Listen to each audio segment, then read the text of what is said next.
I deserve peace and friendship and fun and happiness. And sometimes you can't find that in somebody that you thought you may be able to. It's a lot of emotions and feelings that are going through my head, but honestly, I am.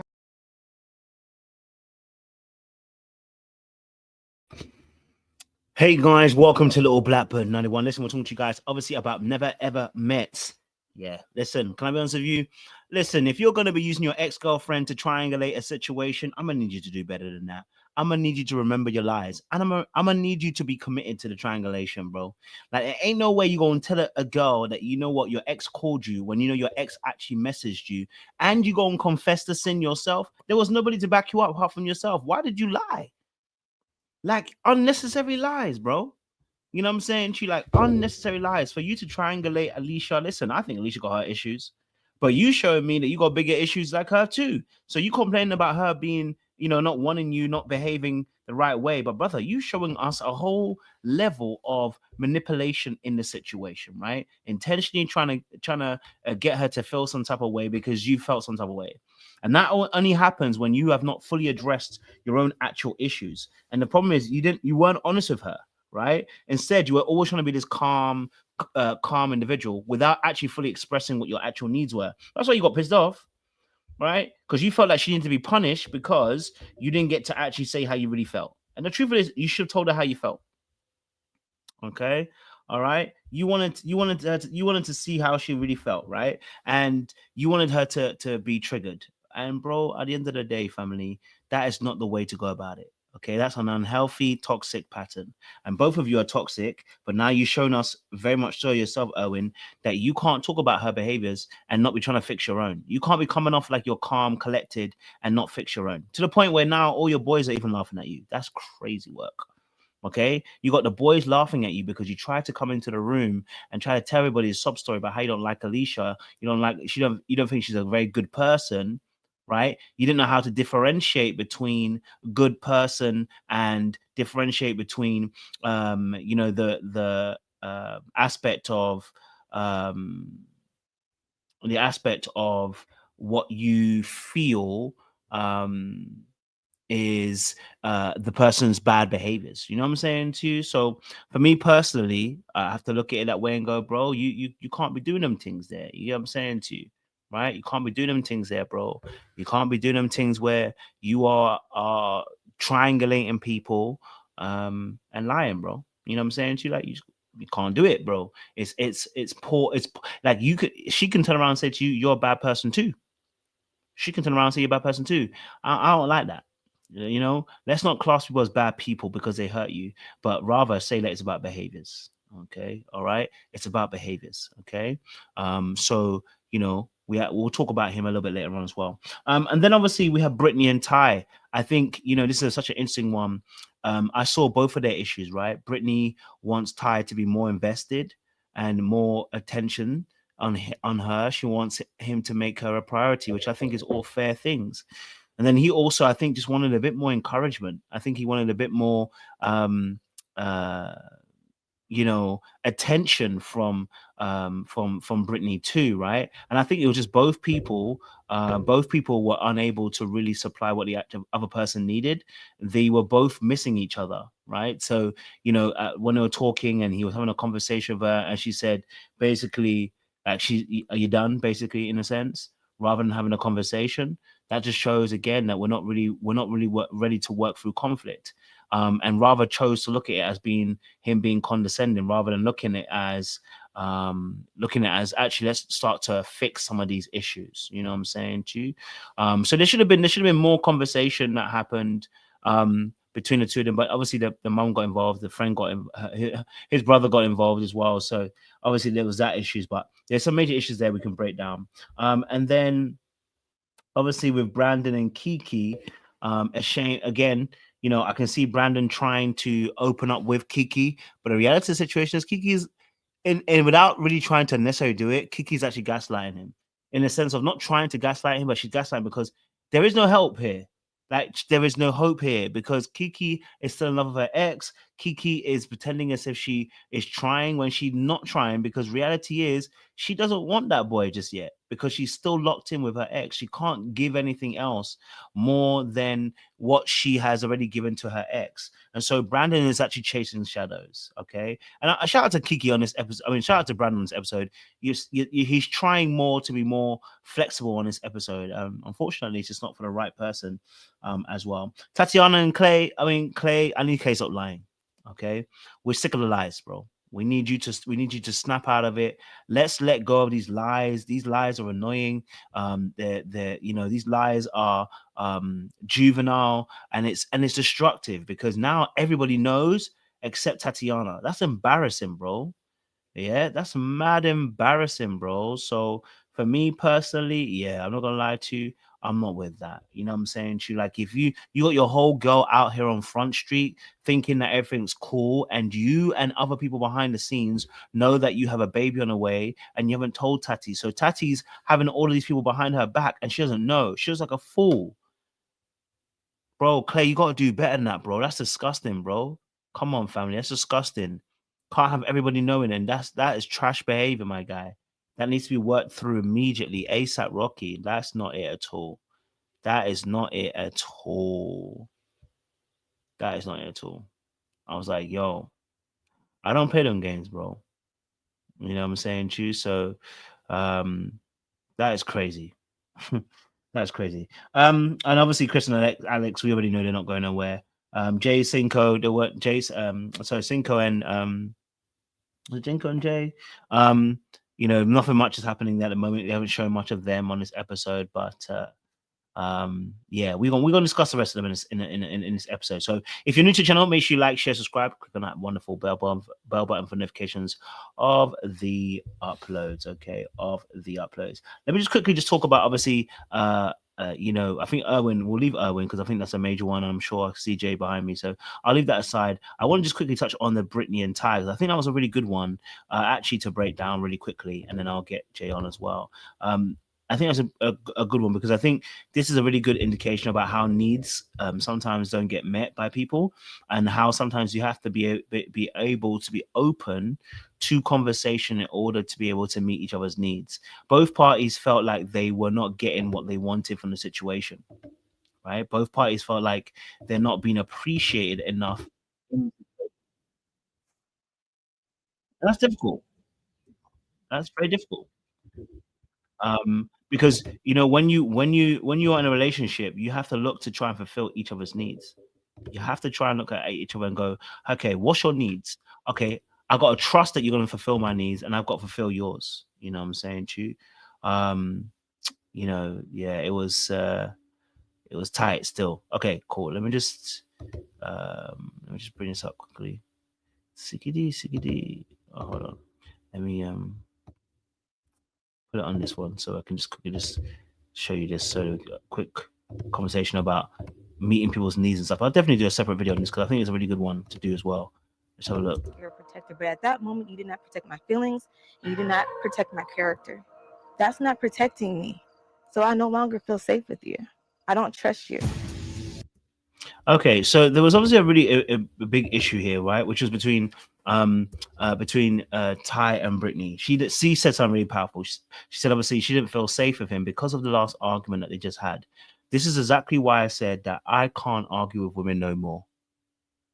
This is exactly why I said I can't argue with women no more. This is it. And I'm not blaming women. I'm saying because when you take it to 10, the next thing that comes out their mouth is I didn't feel safe. And you are never going to win that battle. You're never going to win, right? Am I saying you can't disagree with your girl? Absolutely, you can disagree with your girl, but you can't take it to 10, which is what it was taken to because they were obviously saying some stuff across the water pond, right? Like when you take it to 10, the next thing that comes out her mouth is I don't feel safe with you, because if there's a power dynamic between you and a woman, you have to be aware that that's going to be the next thing that's going to be affected, right? Like unlike Erwin and Thingy's one, this one here, right? There generally was the shouting and screaming. Do you know what I'm saying? And the hollering, like there was no need for it, right? And so when you take it to that 10, you don't win as a man, right? So now you got a backlog, you got to backtrack and try to do work to build up the trust in the relationship now. Okay, so in that particular space, an apology has to be done. You say you're sorry. You apologize, say, hey, look, I'm sorry for raising my voice. I apologize for saying some things that were not in alignment with not in alignment with how I believe I should always be acting, and you let people know. Do you know what I'm saying to you? You let people know. That's how it should be, right? So he's now having to fight another battle because he decided to be argumentative at the time. I'm trying, but the thing that I'm bothered by is the fact that although I'm trying, it seems like it's not enough for you. I'm the first one up. Now, let's pause it right there. First and foremost, there was actually no acknowledgement of the fact that she felt unsafe. He actually should have addressed the fact that she felt unsafe, apologized, let her know, I apologize for making you feel unsafe. Here's what I'm going to do from here on out. I'm going to make sure that I don't do X, Y, and Z again so that you're safe in future. That's the first thing. So when that complaint came up, first thing should have been address it so you can stop the cycle. It's hard to stop a cycle when you're willing to continue the cycle, right? Someone's got to stop the cycle. All right. So I'm saying in this instance, I believe the men should always lead, but someone's got to stop the crazy cycle that's going on. Right. And the way to stop the crazy cycle is to stop feeding it. So first and foremost, you should have acknowledged it, validated her feelings, and then let her know what he's going to change in future. Then he can introduce what he's going through and how he feels like he's unappreciated, unacknowledged, unaffirmed by her. Right. So you get a better result when you decide to acknowledge and validate someone else's feelings first, and then you bring in what you actually need from them. Right. So that's how you get a better result. If you just because what now is about to happen is an argument because you're not validating what's being said. You're going to tell her what your thoughts are too, which is fair, but it's not going to be the one that you want. Apologize. I'm doing a lot and she's not taking any accountability for any of it. And I'm trying to be patient enough to find the moment. Is this just? And so now, obviously, he now feels a bit some way because he feels like he's always apologizing. And he may be right. Maybe he is always apologizing. Reality is, though, if you're always apologizing, but you're not actually resolving issues, what's the point? You're going to have the same effect. So like I said, he should have acknowledged the pain, validated how she felt, then offered the solution, then moved on to his point. So he may be absolutely saying, sorry first, my bad. We didn't hear it in this episode, and we didn't hear it in this conversation. So, but even so, if he is doing that, fine. But that you need to be validating first. Right, that will stop this crazy cycle because it's about to go on again. Who she is, or is it the circumstances that we're in? We both have things we need to work on. It's not just Tai. You got to work on this. You got to do this. You got to do that. I want someone that I can work through things. I want to. Now, he has a good point here. He said he wants a partner and he wants somebody who he can work through things. The we is always good, right? And what he's trying to say is, obviously, I'm not the only issue in the relationship. Everyone's got to take their accountability. And I agree that, he's not the only person who's at fault in the relationship. And it's good that he let her know, right? So she's also aware that there is an aspect of us both being involved in it. It's not one-way street. You don't want another person to be thinking, that if they always apologize, they're the one that's the issue. No, you got to let the person know what the truth is. If I feel like you're an issue, I'm going to let you know you're an issue. If I feel like I'm the issue, I'm going to let you know I'm the issue. If we both the issue, I'm going to let you know we're both the issue. That's you being assertive, and that's you also being open, and that's you also choosing to be in a space where you are willing to have a conversation about where you have gone wrong and begin to correct it on both ends of the spectrum, which brings more of the emotional bond, actually begins to bring you closer. If you don't do that, you will keep on drifting away. Partner. I don't want to be the person that's doing. You don't want a partner. You want to be a class clown and make jokes. Because now I'm getting tired of this conversation. See, that's what I'm saying. I really am getting. Now, at this point, if she didn't want to talk, she should have said, "Listen, hey, I'm a little bit tired. I'm losing a bit of focus here. So can we have this conversation tomorrow?" Right? Instead, this is actually the second time she's actually insulted him. First time she said you're being a jerk, and now she said obviously now you want to be a class clown and you want to be and that just tells me that when you're hurt, Britney, and when you're frustrated, just like Tai does, you run your mouth. Okay, so when two people are running their mouth and are rude with their words, this will always end in a cussing match, and it doesn't end in people actually feeling safe on either side. So now neither party will feel emotionally safe. And when both people don't feel emotionally safe, that's when the warfare kicks off, because people are fighting for their safety. So in that space, I'd have wished that she did not go down the route of saying, you know, you're acting like a class clown, because that's now an insult. You're now saying something, you're now labeling that person, you're being rude, and now they have to choose to do better. And hopefully he chooses to do better. If he doesn't, then it's gonna be an escalation of a warfare. That's what I'm saying. You want to play and joke and cook and that's what you want to do and be condescending. That's not gonna work with me. It's not gonna work with me. I'm talking. So obviously she said that's not going to work with me, and I get that. I understand that. Again, she may be fighting something else. She may be fighting not necessarily him, but maybe what he represents or something that's happened in the past that she's also making sure doesn't happen or repeat again. Because I didn't really hear the condescending tone. I heard more of him speaking more slowly to be articulated, but I can see how it can be taken as being condescending. So rather than the accusation, she would say, "Listen, hey, I do feel like you're being condescending. I don't know if that's your intention." Right? We have to issue goodwill to people, right? That we're trying to mend and have a good, healthy relationship with. She should have issued goodwill and said, "Hey, it feels like you're being condescending. I don't know if that's the truth, but that's how I'm feeling right now. It's coming off as condescending to me." That's how you let people know, right? So that they also are aware, because they may not realize that the tone is coming off condescending. Okay, but there's also a boundary for you. If you don't want that condescending tone, you're also letting a person know, right? The last point, and I'm gonna get Sean and JR. No, you're slow. Is that okay with you? Don't be condescending. You just can't help it. I just want to. It must be in your makeup. Clear. You just can't help it. I don't want to leave everything up to you. You can't help it. Okay. You done? And I'm wondering why she was triggered to that point. Is that something that she saw? Something that she's seen in the past? Is there something that she feels like he's not being authentic? Like, what is her true feeling? And that's why in these kind of conversations, you have to be honest about what you're feeling. When you try to hide it, because she already told us she's conflict avoidant. She doesn't like doing conflict. She told us this. She doesn't like doing arguments, right? So when people are like that, they tend to build up resentment. Like she said, obviously she doesn't always, always say what she needs. She kind of expects the person to kind of know. And I was like, blood, that's not how it works, B. Like you said, obviously you sweep things underneath the rug. She tries to avoid conflict. And in that case, when you're avoiding certain things like that, you're avoiding the true essence of communication. And actually you're robbing yourself the opportunity of developing the bridges to having a healthy relationship with the other person. You're actually robbing yourself of the opportunity to be able to actually have a great repair after this particular disagreement, right? And a repair means literally coming back together. You're robbing yourself that opportunity because you're not willing to actually be able to identify that maybe potentially the way that you deal with conflict isn't the best place to go, right? So we'll leave it there for now. Of course, like I'll do another video probably tomorrow and when I'm a bit more brighter as day. But I've got Sean and obviously Jay behind the scenes. I'm going to bring them up as well. And then we'll have a conversation. By the way, it's going to go to members only. I haven't done the members only live in a little while. So if you're not a member, sorry. If you are a member, fantastic. So make sure you join the membership. It's £1 or $1. Make sure you join that membership as well. Also, I put a link in the chat. If you want to start your own YouTube, your own kind of live, you can use StreamYard. They are, I won't say they're sponsoring me, but we do get referred and we get paid for it. And I ain't gonna lie to you, I'm gonna get my money this season. Okay, all right. So please do click on it if you're trying to start a new YouTube, start live linking, doing webinars, whatever. StreamYard is the place to be.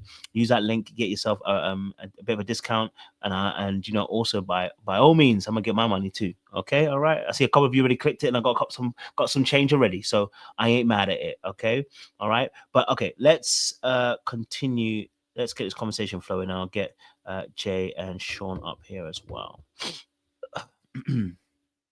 What's good, guys? What's good? Hey, how's everybody? What's cracking? We are good. What's you guys' thoughts on this particular episode? Obviously, a couple of things were happening across the board that were a little bit, but I'm sure you guys have your own opinions. What's your thoughts on this episode? How did you see it? What did you get from it, guys? I know you guys are thinking this episode was crazy. Go ahead, Sean. Take over for me real quick. Okay. Well, I got my baby picture up that my mama sent to me. I think a lot of these folks have childhood wounds that just really need to be healed because the trauma is bleeding out everywhere. Erwin, Alicia, Tai, Britney, Jared. I mean, everybody got childhood wounds, and then everybody seemed to got children stole places. So people really need to deal with their wounds from childhood and learn how to handle conflict effectively. You know, I was glad that Erwin and Alicia freed themselves of each other, but just the chaos ensued. And I have to agree with Alicia. It is toxic, because it's the both of them. They kind of, I think, more than they probably would like to admit, they mirror each other. You know, so yeah, I found it to be really interesting. Well, I'm going to try to be a little bit more professional than I was last night. I'm sorry. I was tickled. I was tickled by this episode. I was thoroughly entertained. But on a real note, there was a lot of things that were happening that I have noticed that happens in everyday relationships. So it's going to be some good conversation that we'll have tonight.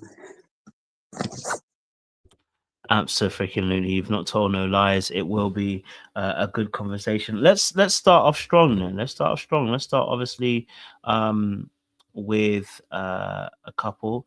Let's start with obviously Erwin and Alicia, because I think, of course, we got to see a bit more of Erwin's problematic behaviors.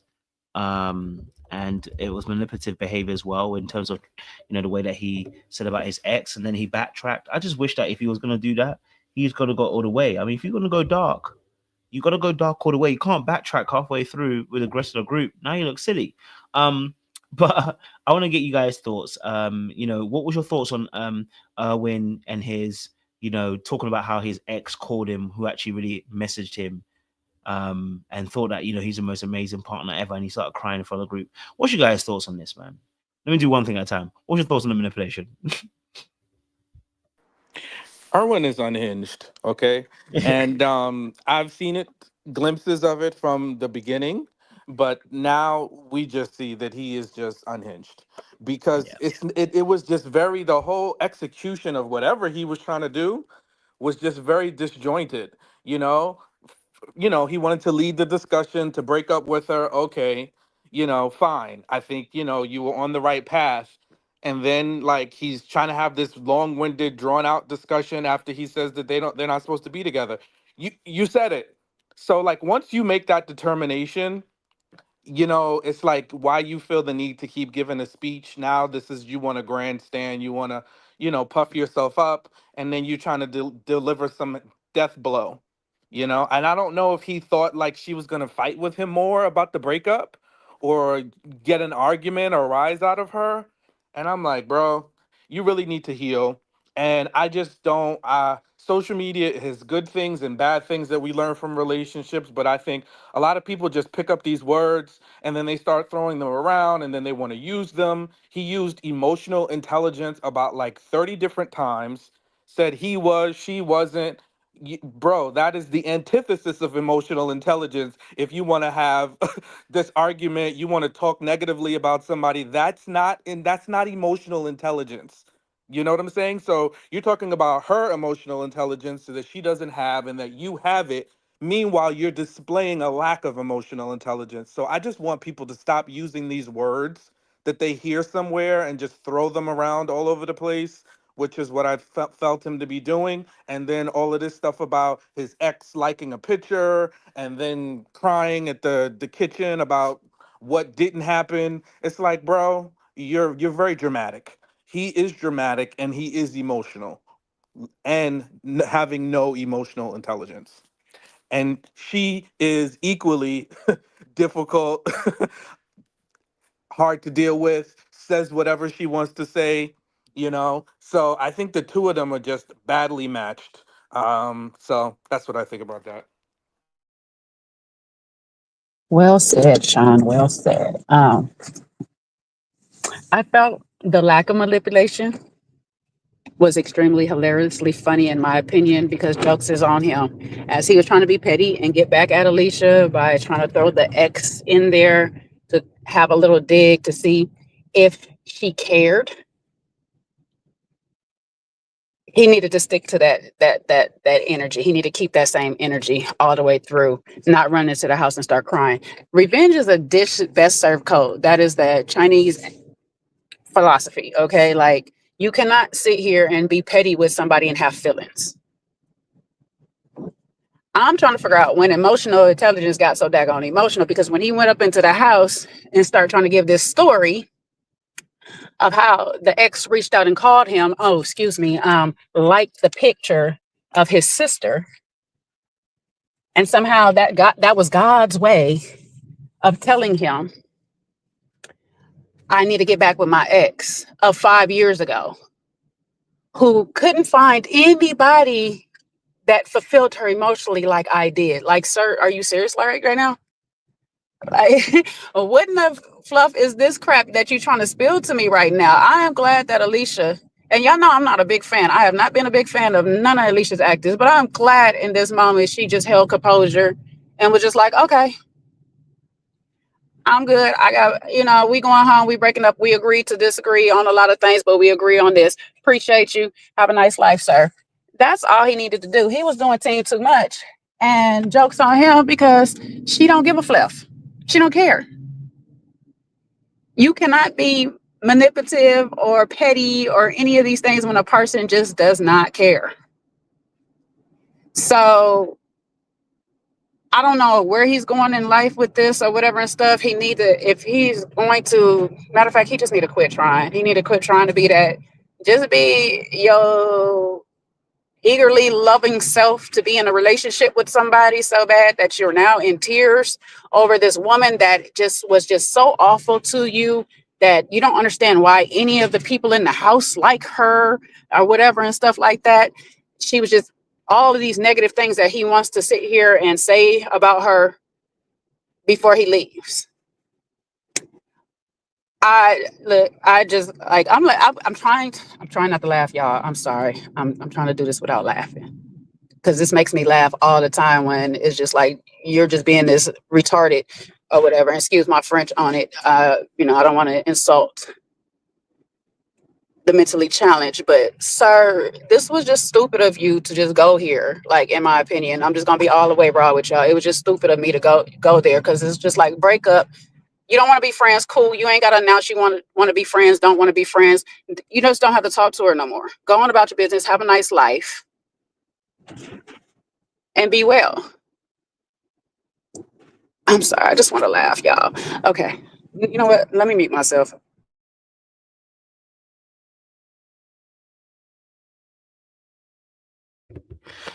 No, I mean, listen, look, I think with this situation, I think, with Erwin, he has to take some accountability, right, in this situation, because he decided to go down the destructive path, okay? And he has to be accountable that, no matter how he feels about Alicia, no matter what Alicia did, he's an orchestrator of his own downfall. In this situation, he should have been honest and open, right? Which is, look, I'm feeling very hurt by the situation, right? And, I think at the end of it, I wish I got more out of it. That's the truth. I wish I got the more out of it, and it hurts, right? And it hurts to that being in the situation. And it does feel like maybe, and of course, look, you may feel like she didn't pull her weight. It may feel like that to you. You know what I'm saying? True. But again, we're using I statements. It feels like that to me, that you weren't pulling your weight. That doesn't mean it's necessarily the truth. It just means that's how it feels like to me. It didn't feel like you really cared about me. That's an I statement. It's about me. You know what I'm saying to you? But I also understand that you have your perspective and your POV. Now, it's hard to do that, of course, in the immediate moment, because you've got emotions are welling up. But let's not jump to the aspect where we're now starting to now having to try and get a one-up, because, as she said herself, Alicia, because we want to prove that she can be hurt. Now, I get it. She may be appearing very cold and very calculated and very stonewalled for you, but what do you think is going to happen if you try to get the person back? Again, that goes back to our aspect of maturity and emotional maturity. If you're talking about emotional intelligence, where we're not trying to do tit for tat. We don't want to do tit for tat. We want to be able to explain how we feel. We want to be able to explain how this affects us. We want to be able to explain how their behavior has caused us to have certain emotions, which cause us to have certain actions. That's what we should be doing, not running down a lane of now triangulating the person and saying about how their ex was calling them when it's not true. Yes, Jay, go for it. I just want to say what for me, like in this moment, it wasn't even that the whole ex situation, all of this stuff. It's when you get back into the house and then try to talk bad on her name in hopes that everybody else don't like her. That's a bad character flaw to me. Because if your relationship with a person is going sour or south or whatever and stuff, you shouldn't have to try to ruin everybody else's relationship with that person. You don't have to have a relationship with that person. Let that person be. Other people can do whatever they want with that person, and that's cool for them. But that really got under my skin the most or whatever, because it was like, yeah, the ex called, the didn't call, whatever, and all that. But to go in there and be like, I don't know why y'all like her. I don't know why y'all nice to her. Have an attitude because Brandon apologized to her. That was like really the icing on the cake for me.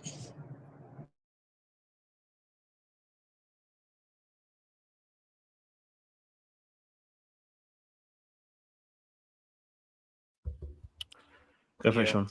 Yeah, I also think he's a little delulu because how he thought that Jared was crying when he literally was laughing to me is insane. That just lets me know how present Erwin is not and how in tune to what's going on around him. He just does he's not in tuned, because if you literally are looking around at all those people and you can't tell me that you can't see that the joke's on you, bro, and you want to walk in the room and tell him, bro, I'm sorry I made you cry. Like, what? First of all, if you're emotionally intelligent, and I'm gonna keep using this word because he loves to use it, then did you read the room? Did you see that? Did you pick up that Jared is empathizing with you? Did you look around the room and see that all the guys were like, bro, you're going out really bad right now? And for you to think that this man is literally crying because of you and Alicia breaking up and, having this moment. Yeah, I think he needs to get checked out. I'm sorry.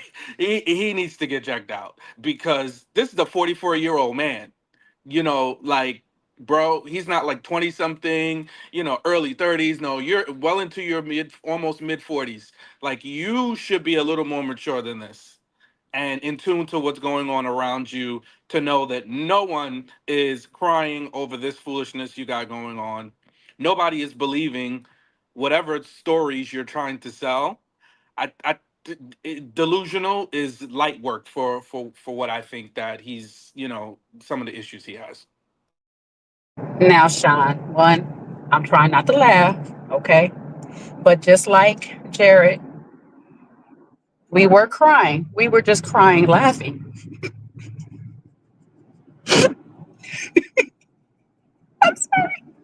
I'm sorry if I'm Jay, stuck just laugh crying. because the more you try not to laugh, it's just gonna catch up to you. So it's okay to laugh because there's I know, parts of but it that are comical. I'm a It's little okay. crying, and he gonna be like, "I'm so sorry for you crying." Because I'm sorry when that man came in with the telenovela story, and in my head the music started playing in the background, the sad music.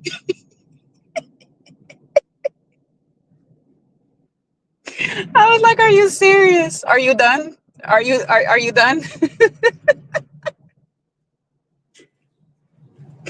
But in all fairness, he probably did see Jared crying. He just didn't realize he was crying laughing. That was funny. I guess he wanted somebody to cry. So maybe that's what it is, Jay. He wanted Alicia to cry. She wasn't crying, so he was going to project tears onto someone. So it had to be Jared. He said, Because "I'm not about to cry alone." it's like somebody's crying with me. It's my party, and I'll cry if I want to. And everybody's gonna cry. So I just think it's all odd. I mean, listen, we all know I can lean into empathy and be a very empathetic person. I've talked to many of my friends about their relationships and ups and downs. Never. I mean, these are friends of decades. I might have seen them cry, but I was not crying because of something my friend was telling me was going on in their relationship. Like, I don't think that has ever happened in their, like, if they say, oh, this bad thing happened to me individually, right? Unless it was, and I've never had a friend who's their loved one passed away, so I could see that. But if you're just telling me, oh yeah, y'all broke up and this is what we went through, I'm not crying on your behalf. Like, I'll listen and hear you out, but there's no tears were needed, especially for somebody you just met a couple of days ago in person. Why would he even think in his head? That's why I say he's delusional. Why would he even think in his head this dude would be crying because of something that he shared? Am I wrong if I said all? Because that's all I wanted to say. That's all I wanted to say when he was at that table crying. I just wanted to be like, oh, but then it was funny. It was even funnier because you know how little kids be crying and having this whole tantrum until they get something or something else happens and then the tears dry up. Because when Tati was like, oh, I'm sad that you guys are leaving, his tears was gone. He was like, oh my God, I can't. I shouldn't laugh. Y'all not gonna, I'm not being emotionally safe right now. I'm sorry. Oh, Lord Jesus. I didn't feel safe. I didn't feel safe in his tears. I'm be honest. I did not feel safe in his tears. And I wonder if the people in the house didn't feel safe either. Because those were unstable tears. Well, he's gonna be mad when he watch it back and he see Tati crying with Alicia and Kiki crying too. He's gonna really be upset because he was like, "How is everybody else getting tears? How's Alicia getting the tears that I didn't get?" So I don't know. I think he definitely needs to do some self work. Really look into what emotional intelligence is and how he can embody it. I think that's what he needs to do and take his own advice. Alicia was like, I bet you he down there talking about me right now. Walked in and was. He probably still talking about her right now. So Aaron, he still talk about her. She's so awful. These episodes is tearing him up, boy. He having flashbacks. He is triggered.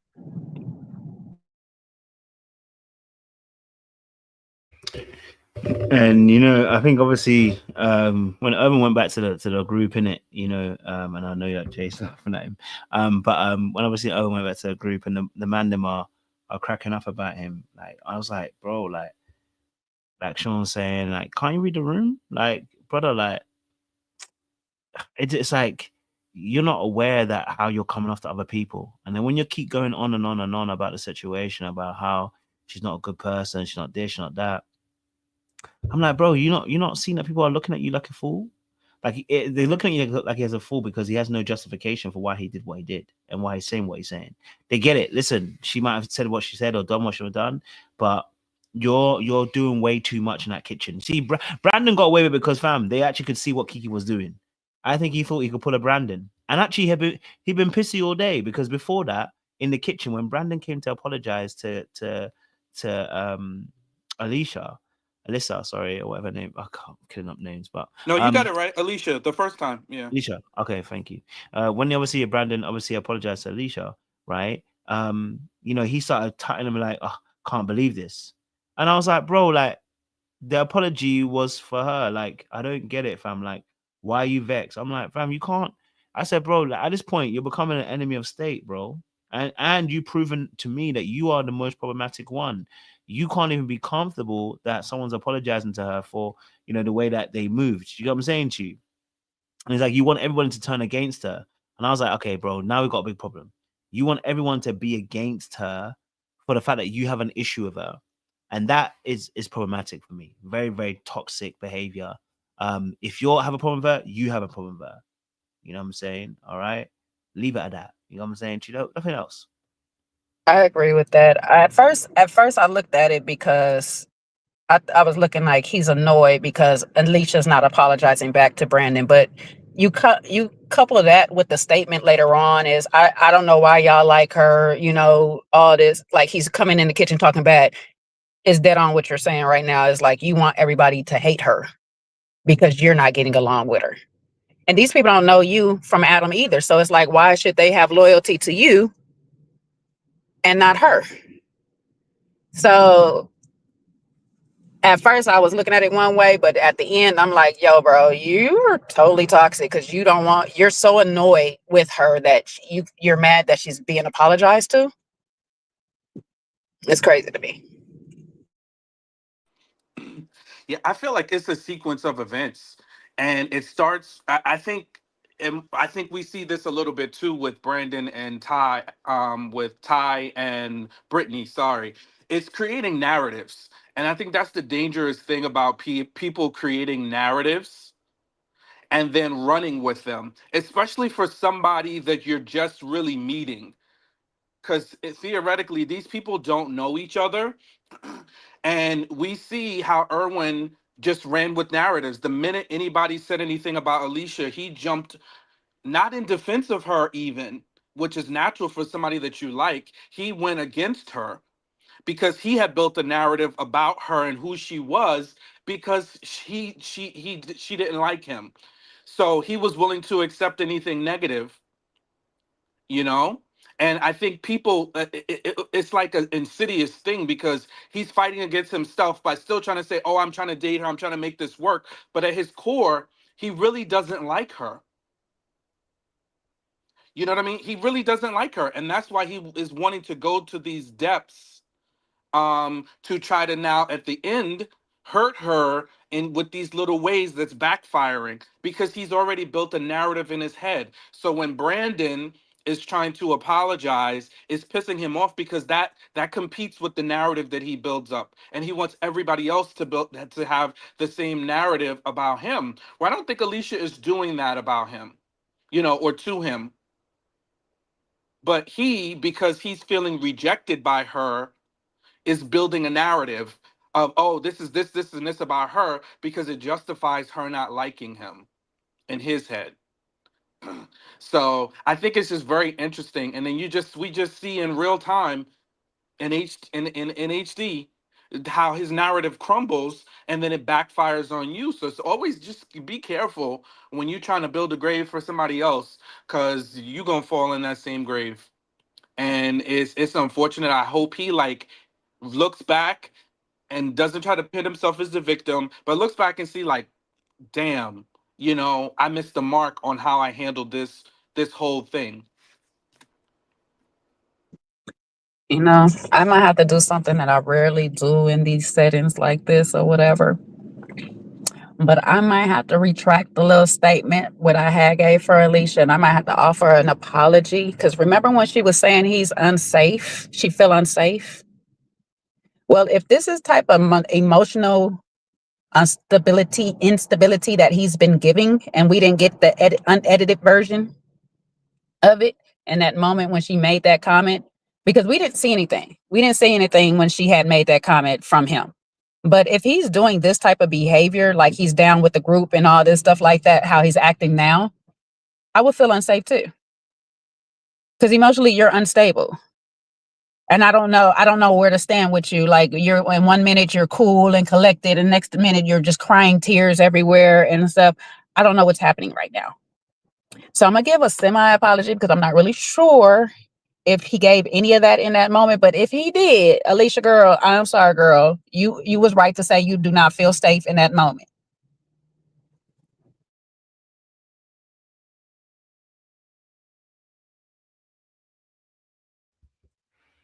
I hear you, Jay. I mean, I ain't getting no apologies, but I hear you, Jay, definitely. I think they're both unsafe, to be honest, if I'm honest with you. I think they're both manipulative and both wild. But yes, definitely has given us more credence towards his behavior, in terms of the way that he's behaved. I think both of them trigger each other. I think, you know, with his behavior, you know, I think him feeling not wanted, not liked, not desired. It's called crashing out. You know what I mean? He crashed out. and you know, he was unregulated in that particular space. You know what I mean? Something he needs to work on, right?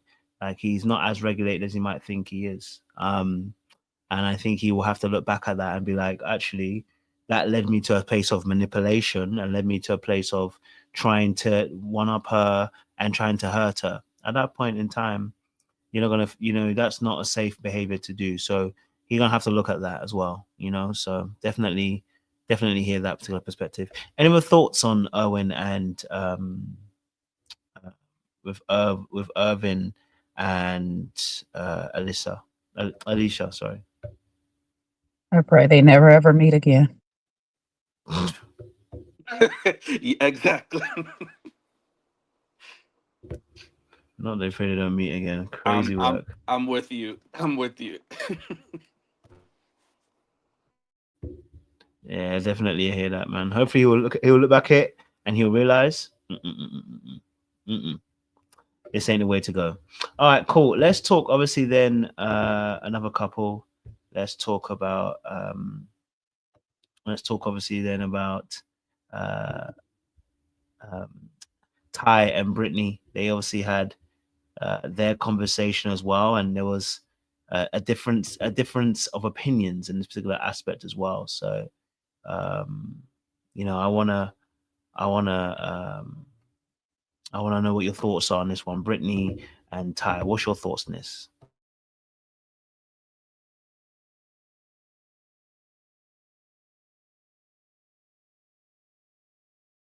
Sean, go ahead, because I was about to say, because I'm about to go through it dead soon. So yeah, these two, they're a conundrum to me in a little bit of ways, because I kind of see both sides of it with them. Like, I can see things from both of their perspectives. I think Britney too has this narrative or maybe idea of who Tai is, because I mentioned it yesterday on Jay's channel.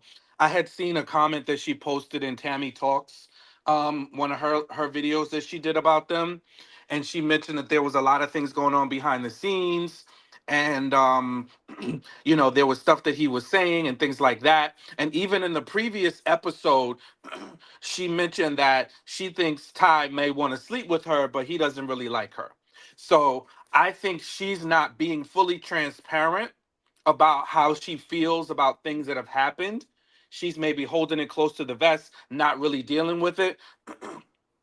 So in that whole moment with the drink and the pool and the argument and now the aftermath of all of that, I think she's compounding those other things and coming at him about this, because really I was with him on the way, you know, he apologized for, you know, the way he spoke to her, not necessarily what he said, but how he came across, you know, in his nature and being overly, I guess, maybe aggressive or, you know, rude or however he was dealing with her. So he did acknowledge that. But what she just wanted to keep piling on and call him arrogant and tell him he's a clown and, you know, he just wants to attend to everybody else. That's, you know, I wasn't really cool with that, the way she still kept piling on without acknowledging that there was some role that she played in all of this too, because theoretically she could have got her own drink. You know what I mean? Like, I get it. You were in the pool. He was out of the pool. There's nothing wrong with doing something nice, but I think it's about how you go about doing something. And I think she has this mentality about being catered to, which I think is a little, you know, I'm not saying, and again, I have no qualms about treating and appreciating the woman that you're with nicely as a man. I think that's beautiful. However, I also think the mentality that she carries is like, you got to do for me. And I just think that, I don't know if I'm too crazy about it, to be quite honest. So those are my initial thoughts about the two of them.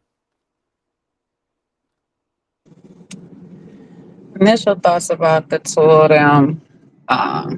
It's funny. She doesn't, and I'm not a fan of ties, so but when I say this, but she doesn't reciprocate the good parts of Tai. And maybe I guess she didn't get any good parts of Tai to reciprocate, but she reciprocates the negative energy. However, you want to be catered to, you want it to be doted on, you want whatever it is that your mom and your dad has, apparently. I'm like Britney, I'm not gonna hold y'all, but I was not a big fan of her in this interaction with the two of them. Though Tai probably could have been condescending, it's possible that he was in some of the tone that he was giving by having a slow speech and all of this stuff like that and saying what it is that he wants. Ma'am, you are very passive aggressive, and that is always going to lead to a conflict, because that means you're holding in a lot of the stuff that is aggravating you up until a point you blow up. And that moment she blew up and didn't want to hear anything he had to say. His feelings are still valid at the end of the day. You have yours too. You can state your feelings as well. You can say, sir, I feel like you're catering to everybody else. And he can say, I could feel like I'm not being reciprocated to. And you both have to just work through that point. But to just dismiss him and walk off and tell him he's being arrogant and he's a jerk and all of these things, well, that's not maturity. And that's never going to solve conflict in a relationship for a person who says that they're conflict avoidant. You know, sometimes you got to just sit there and hear a person out. You may not agree with the things that they're saying at the time, but you do have to hear them out. You could have accepted the apology regardless, it wasn't the one that you wanted. You wanted him to apologize for the things that he actually said to you, or what was it? Was it his tone that she wanted to apologize, or what he actually said? But what he actually said, he meant in that moment. He apologized for how he said it and when he said it. But sometimes people feel how they feel, and they're going to say how they feel or whatever, and it might not come off the best. But you have to hear that. You have to hear that I feel this type of way, and then figure out, okay, what is it I'm doing that make you feel this type of way? Just like she wants him to figure out why she doesn't feel like a priority. Y'all have to sit and have a real conversation. And sometimes the conversation is not easy to hear. I'm not doing something for you. I'm not giving you what you need. I'm not enough in this moment. And that's kind of like what Tai is saying is I'm not enough, where Britney is saying you're not giving me what I need.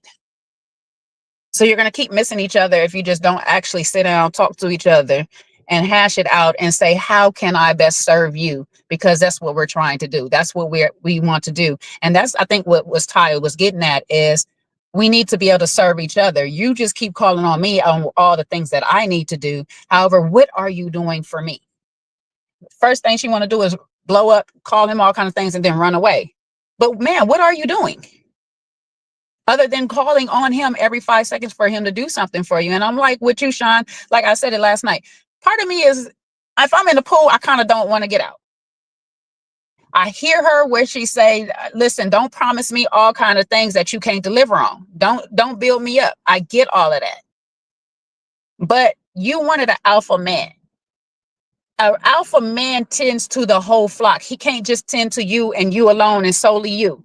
He's supposed to make sure that he let you know that you are in the picture of the grander scheme of things, that you are one of his top or whatever. But an alpha man has a whole society that he is looking after. This is what you wanted. That's what you asked for. So you're asking Tai to be an alpha. Guess what? Alphas please and talk to and do all kinds of things for everybody else in the community. Sometimes you get second fiddle. This is what happens like with preachers' wives and stuff like that, because the preacher has the whole church to look after. Sometimes you got to be on your own and independent. And it sounds bad, but that's what you asked for. You didn't ask for a man to wait on you hand and foot. So these two need to have like more conversation. This is like a real actual dilemma that happens in relationships though. Like I want and I need these things, but I don't specify or speak up on any of these things that I need until I blow up. Then you're the issue. When reality is I need to just go ahead and teach you how to cater to me. I need to show you how I want to be loved. If my love language is acts of service, then I need to be of service to you so you get it. Then when you don't get it, I need to say, hey, my love language is acts of service. I need you to do a little bit more for me. I tried showing you. I showed you how I wanted to be loved, but you didn't pick up on that. So I'm telling you now. Now that I told you, now if you're still not doing it, you're just not my person. And I need to move on. And vice versa for Tai. Whatever your love language is, you need to be aware of that, and you need to be able to tell that lady, hey, I need to be loved in this type of manner. I need to be respected in this type of way. And if you can't do that, I need to move around. And those are my initial thoughts.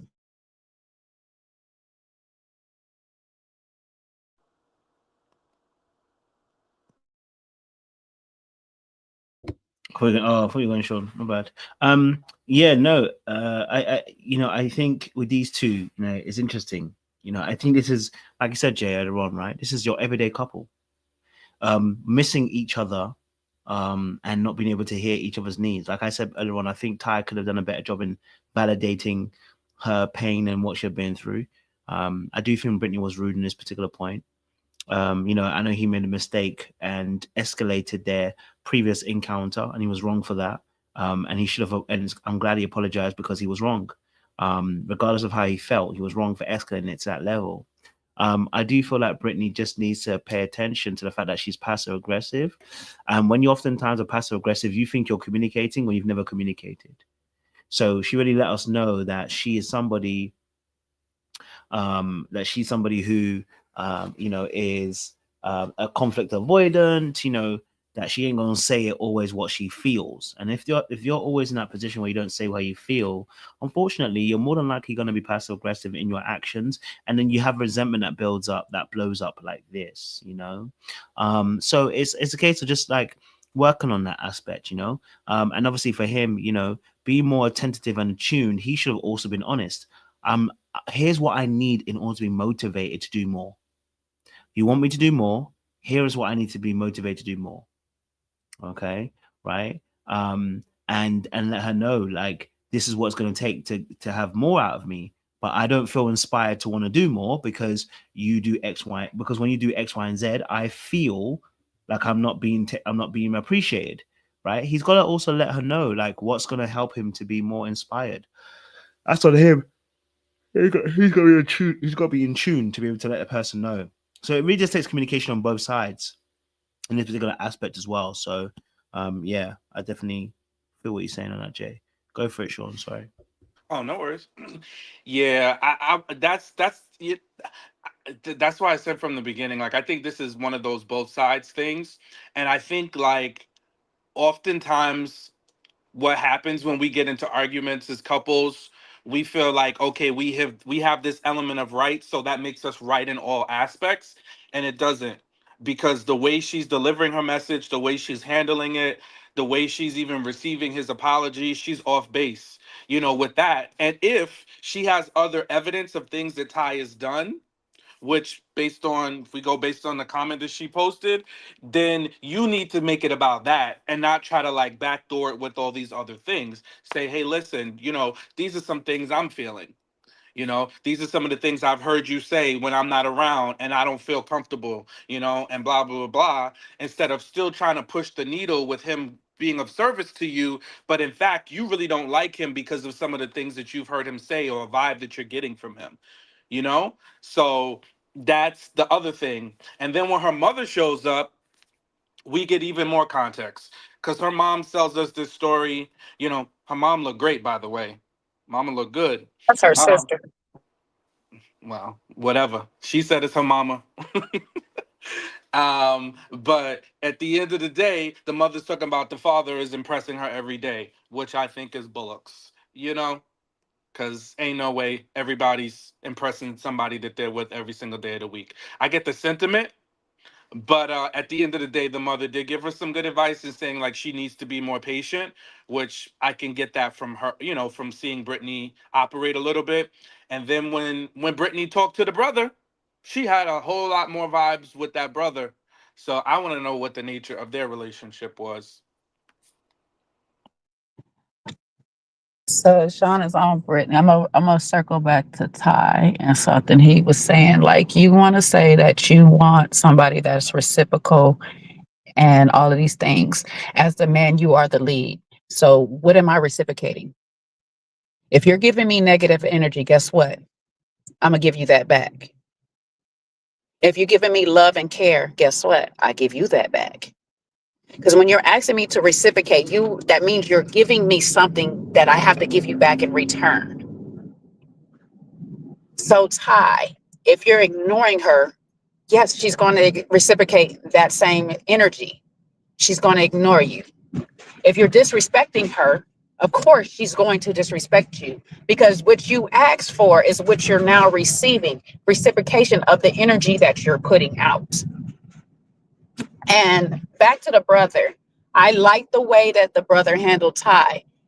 For Britney to know the brother for 15, the brother for 15 years plus years or whatever and stuff like that, her question should have been to him is not go talk to your brother because blah, blah, blah, because that's his brother. He gonna talk to his brother however he wants to. It doesn't always mean that he's gonna help his brother have a successful relationship with you. But if you wanted a successful relationship with the brother's brother, like with Ty, you should have asked him, hey, do you have any advice on how I can get through to your brother because I'm having trouble?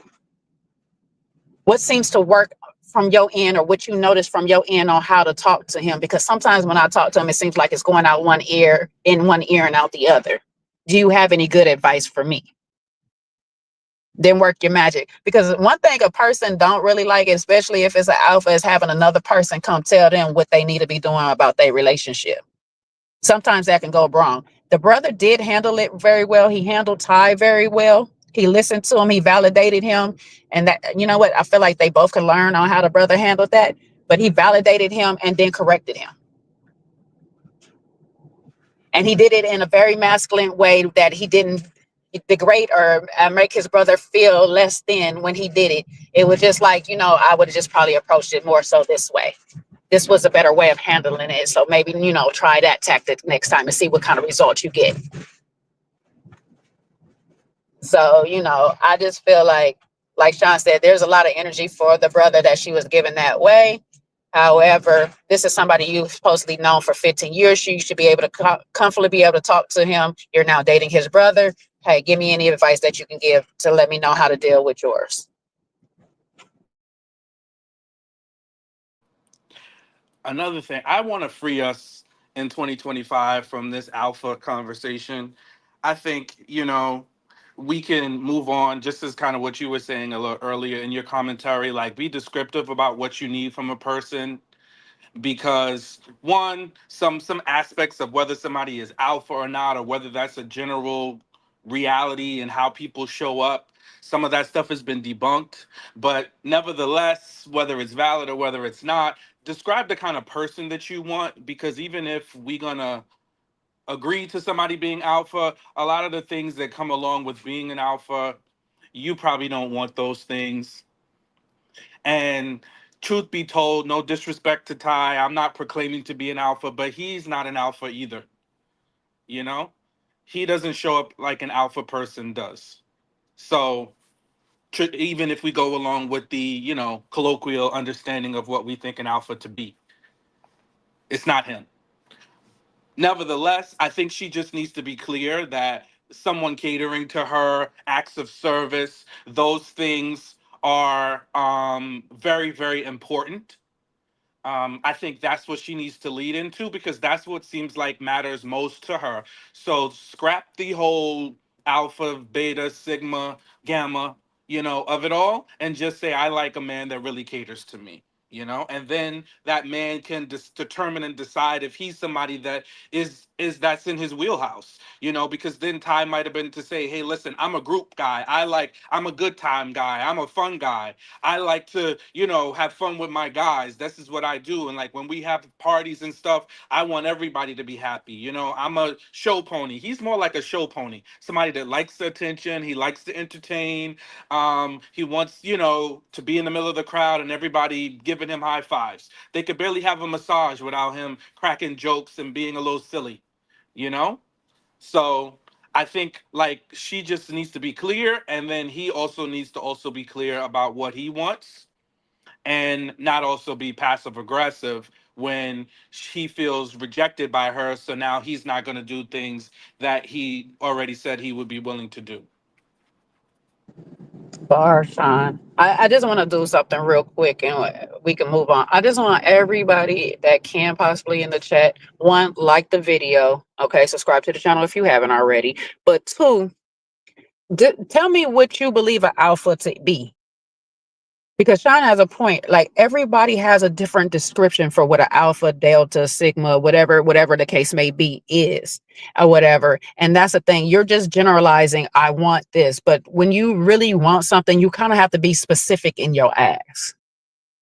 You have to be a little detailed in what it is that you want a person to show up as or whatever. And I'm not necessarily saying that to that person, but when you put that out into the universe is only going to give you what you asked for, and it's going to give you a version of what you asked for unless you are detailed about it. So it's like what Sean is saying is true. If I want a person that caters to me and loves me and respects me, I need to say all of those specific things. Because if I don't say those specific things, they're going to do a version of those things, but not necessarily the way I want it to be.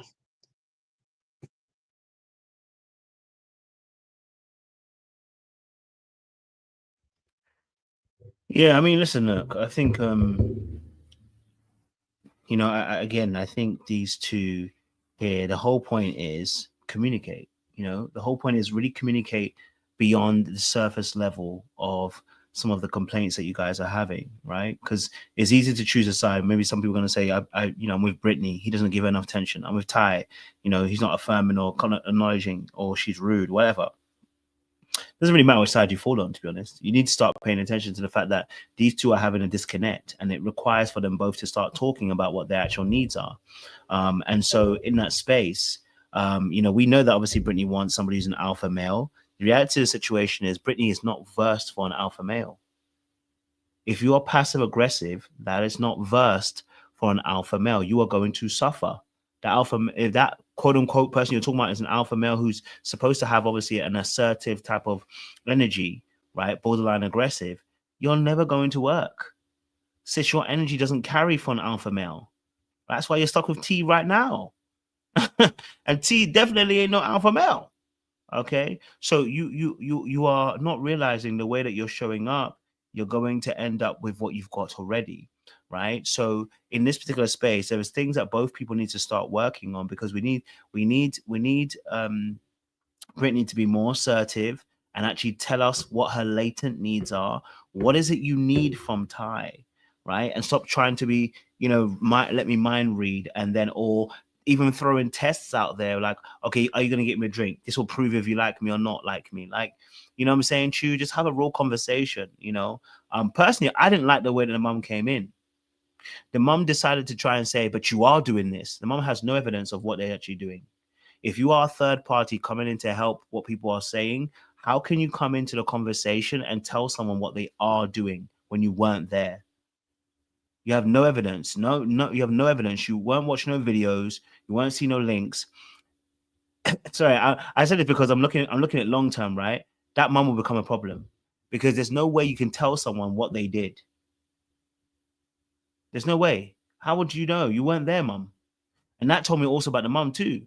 She was like, well, my husband always pleases me every single day. Okay, darling, sit back down. Keep quiet, because you are not here to mediate. You're here to tell us what you believe is the best way to go. And that's not going to work for nobody. Do you know what I'm saying to you? I think, again, you know, this again tells me about boundaries. You know, that needs to be instituted. Ty's going to have to be, if Ty goes forward with Britney, he has to be very aware of that. And if Ty is going to also go forward, he has to be aware of the fact that Britney has very specific needs that she has. He needs to start finding out what those needs are. Right? You start finding out what those needs are. And then answering, saying, obviously, I can't outdo myself on the previous time. I said, bro, it don't sound good when you're saying it, when you're putting it like that. I can't outdo myself. I said, bro, the way you putting it, you ain't gonna win no suitors. Okay, so maybe you need to reframe the way you just said that, right? You need to be able to say this, you know, in a different way, because that was, you know, there's a way to there's a way to address those particular issues as well. So I think he needs to look at that as well as Tai and say, okay, how do I also be able to let her know that I want to do these things, but I'm not feeling to do so. He has to find a way of communicating that. Otherwise, we waste our time. Go for it. You know, the weird part about that is that's a statement that a person that does too much too soon in a relationship would more than likely say is like, when on the first date you're taking me to Paris instead of just like down the street to something to eat or whatever and stuff like that. That's giving that. But from what we're getting, you haven't been doing anything to outdo yourself the next day. Like, I'm so confused. Like, because this lady is just asking you for the cooked meal that you promised her, a drink and some attention. Now, I know it might be a 24-hour attention she might be asking for, but some attention is like you can't give her 5 minutes, a little alone time. You seem to have outdid yourself by giving her the foot rub and doing the questions with her later on. So I got confused on that. How you can't outdo yourself? Like, you have to start off on a very high note to not be able to outdo yourself.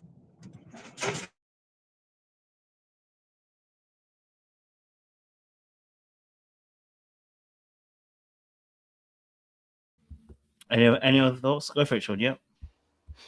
And I just need them to determine if they really like each other. Because I think sometimes people do this and they're going through the motions. Because she already feels that he doesn't like her and he might not. Especially based on... Hold on, sorry.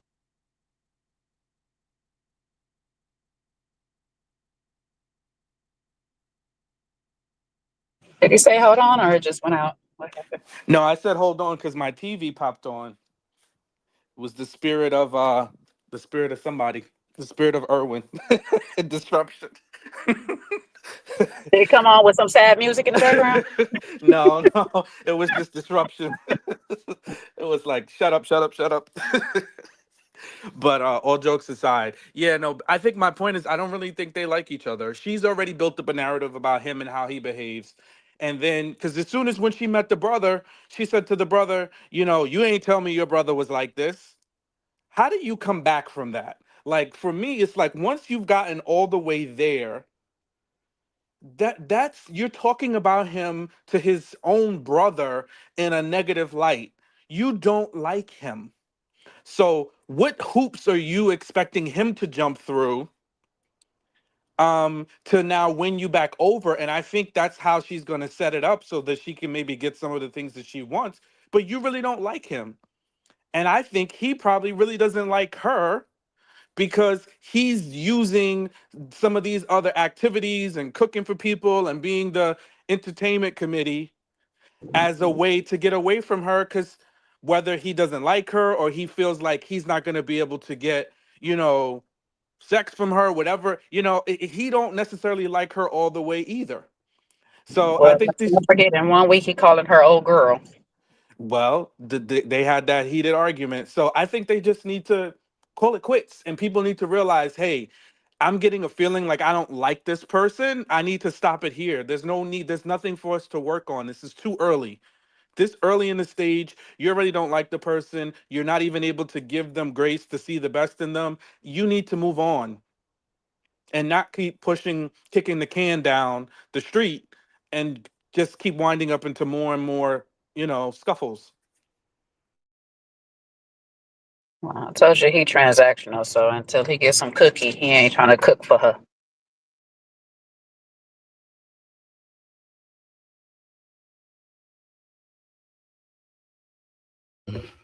Wow. I definitely hear that. All right, let's talk about another couple on this in this situation. So I guess I have a couple that's left there that is really kicking the doors down is Brandon and Kiki. I want to get your thoughts on Brandon and Kiki and what's coming with them, because boy, this one, oh boy, is sinking deeper and deeper. He tried to even kiss and she dodged. That's when I knew it was long for him for that day.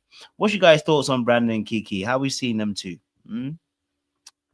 I know me and Sean is like opposite sides when it comes to this a little bit, but I think it's great for conversation because we both see the side, like both sides, and neither side is really wrong. So I'm looking at this from the angle of Kiki is not going to get this man a fair shot because she in love with another man.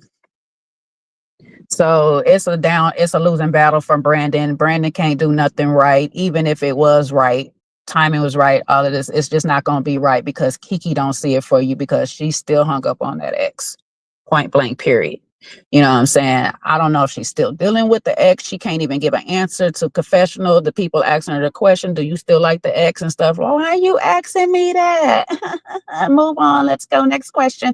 Like, ma'am, do you like the ex or not? Because you're wasting everybody's time trying to be on this show when you got a whole man at home. Go get your man. It's giving that when I signed up for the show, I wanted to get a little get back. But now we back in good graces, so now I'm going to behave. So now I can't touch this man. I can't act like I'm into this man. I can't like this man. But I've been talking to this man for 4 years, so it had to be something there that you was all built up about and stuff like that. And don't get me wrong. Sometimes we build ourselves up with a person that we just talking to because they're different from what we already have. They're new. They're exciting and stuff like that. And then we meet them and we realize they're far worse than what we had or no better. And I think that's what's happening right now with Kiki is that's why she says that you're ruining the fantasy because she built the fantasy of her and Brandon coming to whisk her off her feet and take her away from this lifestyle that she's currently in. But it would in turn be the same thing she's already in because if the ex is the one she's comparing Brandon to, she's already said that she had to deal with this issue of the drinking and all that with the ex. So I'm assuming that's who she's talking about is the one she just 4 months ago got out of a relationship with. So in my eyes, Brandon does not have a fair shot because he's going to constantly be compared to the ex or whatever. And I'll let Sean go from here.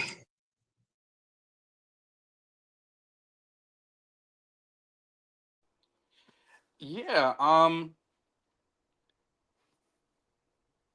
think I mostly disagree. I mostly agree with you on those sentiments in the sense that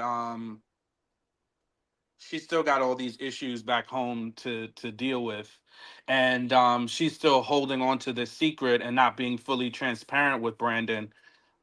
So I'm with you on that. I don't know how much of a serious relationship she wanted with Brandon. And I think she wanted it to be a good, fun time. And then whatever could happen, whether they just had fun over the, however long they were there in the house. And then if it transpired to something more, maybe, you know. But I think the part that I think where we probably veer off from disagree, and do disagree is I think that Brandon did come in a little too hot. I think he came in a little too hot, a little too heavy, in his approach with Kiki. He's done a good job to me, I think, in a very short time of trying to pivot, trying to maneuver out of the, some of the things that he's made some missteps, especially around over harping on drinking and trying to tell her what she should or shouldn't do. Finding identifying it as a problem, but it's another thing to try to now manage her and tell her what she should or shouldn't be doing. So I think all of that stuff might have set back the little bit of fun that Kiki was even willing to have with him. I also think that, that photo shoot in the very beginning was, ill-timed and not, really planned out well. So those are my thoughts.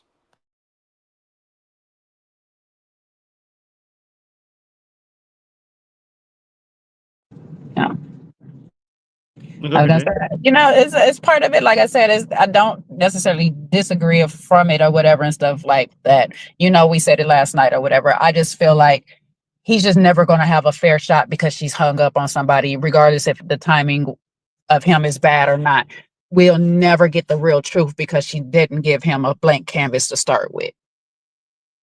It's already somebody else's picture that she has in her head. And so at this point, timing is just never going to be right. And yeah, I can definitely agree. Like, you know, depending on how, like I said, depending on how we've been talking for the last 4 years, the photo shoot might not have been the best idea, but that's also depending on how we've been talking. You know, where we do agree, and I'm gonna bring it back up, Sean, where we definitely agree is on the touch aspects, the PDA aspects of it all.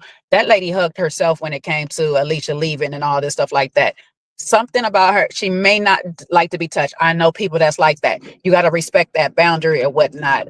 But the people that I also know did like to be touched by the person they liked. They might not often want to be touched by that person or whatever, because just PDA and affection is just not their thing. But every so often they'll let you hold their hand, hug them, kiss them, or whatever. And you can't tell me that she was in a relationship with a whole man that was about to be her fiance, and he's never touched her, kissed her, or, you know, adorned on her at all. Now, that also may be part of the reason why she had the situation with the ex go the way it did, because he wasn't getting the amount of affection that he wanted out of the relationship, so he went and seeked it elsewhere. I don't really know, but I do feel like it's valid in her stance of not necessarily wanting to be touched or like PDA from a person.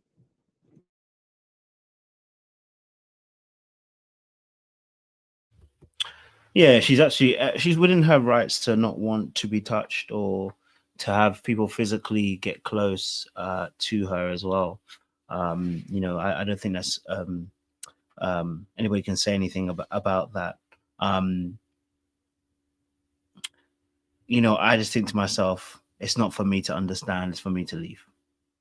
You know what? There's a lesson I learned today. Something happened to me today, which is so funny. Sometimes we want to know the why, and sometimes the why is a very long tail, as our parents would say, right?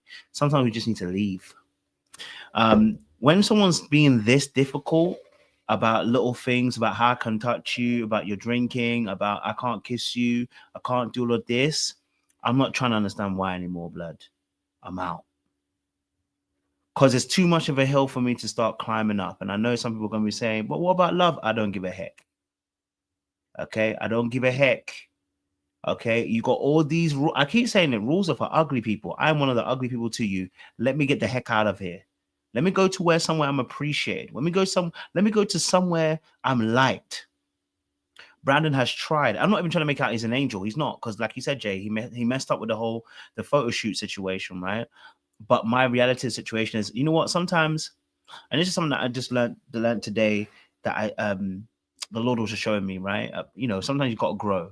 And I look back at a situation with a particular person, and I said, wow, blood, there was like 4 or 5 different disrespects. You know, it wasn't even like, it's not the biggest disrespect, like someone's cussing out your name, but just little disrespects. And you're like, oh my God, like that's 4 or 5 different occasions that disrespect things happening, fam. You know what I'm saying to you? Now, of course, he don't know that obviously she loves her ex. I'm not talking about that aspect. I'm talking about the fact that, bro, you tried to talk to her, she ain't trying to have it. You try to be laugh it off, she ain't having it. You know what I'm saying to you, right? You can see that you can see that you're not graced to carry the fact that she likes drinking. She's not having it, bro. You know what I'm saying to you? Like, at the end of the day, at a certain point, you're gonna have to be like, you know what? I'm not graced for this person because I'm trying to fix them. Megan. Sometimes you don't need to understand the why. In fact, that's what gets you caught up. That's what gets most of us who got an insecure attachment caught up. We're trying to ask, oh, I just need to understand them. No, you don't. No, your ass don't. Get your ass along. Okay, all right, get your ass along, because they're making it so difficult, and they've been making it so difficult. It's been 4 years you guys have been talking. Okay, it's been 4 years. My thing is now, like, blood, I hear about issues and problems, but if you're somebody who's not willing to work on those issues, you're wasting my time. The key component to know if someone really is for you is, are they willing to work on those issues? Are they actually putting effort to change those things? Are they actually putting their best foot forward to try and bring a difference in the relationship? You've been observing for a few months, ain't changed? Get the frick out of there. They ain't gonna change. They're not trying to change. 4 years, and she's canceled seeing you several times. at some point let it go. Go for it. And I think too, it goes back to my original point. With a lot of these couples, do you really like them? You know, because I think it's just a genuine thing to ask, because remember when they played that game the last episode and they said, do you think we're gonna make it? You know, do we? And Brandon said no. You know, Kiki said, you know, and again, I'm not saying it makes her right and him wrong. I'm saying like he really doesn't want he's in this span of time, emotionally, he don't really want to be with her. Now, maybe there's a part of him that wants to conquer her, or maybe there's a part of him that just wants to win. But that's not about Kiki, that's about Brandon. So I don't think he really likes her. And she definitely don't really want him all the way. So they just need to call it quits. And to your earlier point, I think I said this in our last live last week. The boundary is for you. And I think so often people misunderstand what a boundary is, you know, and we think we could control somebody, or we think somebody should do this for us. You know, I do this, you should do that. No, people do what they want to do when they want to do it. And if they don't want to do it, they don't have to do it. And if them not doing it is not good enough for you, doesn't work for you, then you, especially at the early stages, obviously you're in a marriage, you're in a serious relationship, you're already committed. Yeah, you're going to work through things. But these are the early stages when you start to get those red flags and it's not working out, that's when you need to move on, versus now getting into a marriage where you're still having the same issues that you had in a relationship. So it's like, move on. Nobody has to do anything. And if her drinking is a big deal for you, which is reflective of some problems, you know, she's not affectionate, you like affection, it's very early on. You just met her. You can move on. It's going to be okay. There's nothing, you don't have to, you're not taking an L. It's okay. Move on. You don't need to prove points. And that's what happens when people try to stick into things and prove a point. Now you're getting dragged under. Because that's what happened with Erwin. He trying to prove a point and breaking up with Alicia, and you getting dragged in the undercurrent, and now you drowning. So don't try to save Kiki. You know, from Brandon's perspective, you can't save her. She don't want to be saved. Leave her alone. Move on. Figure you out, and keep it trucking.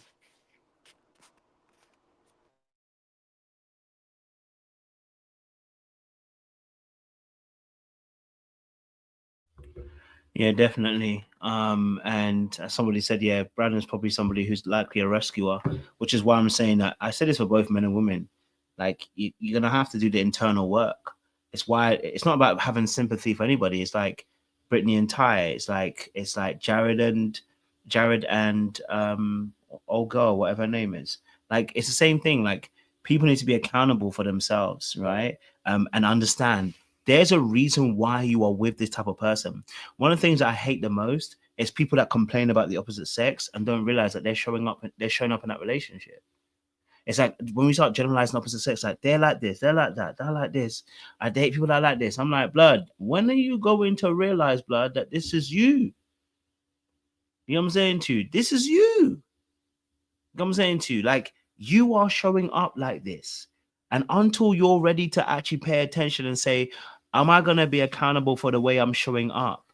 Because the way you start being accountable for how you show up, you're going to realize whether you should be in this relationship or not. If you start showing up and the person don't want to show up with you, you're going to realize that person isn't the person for you.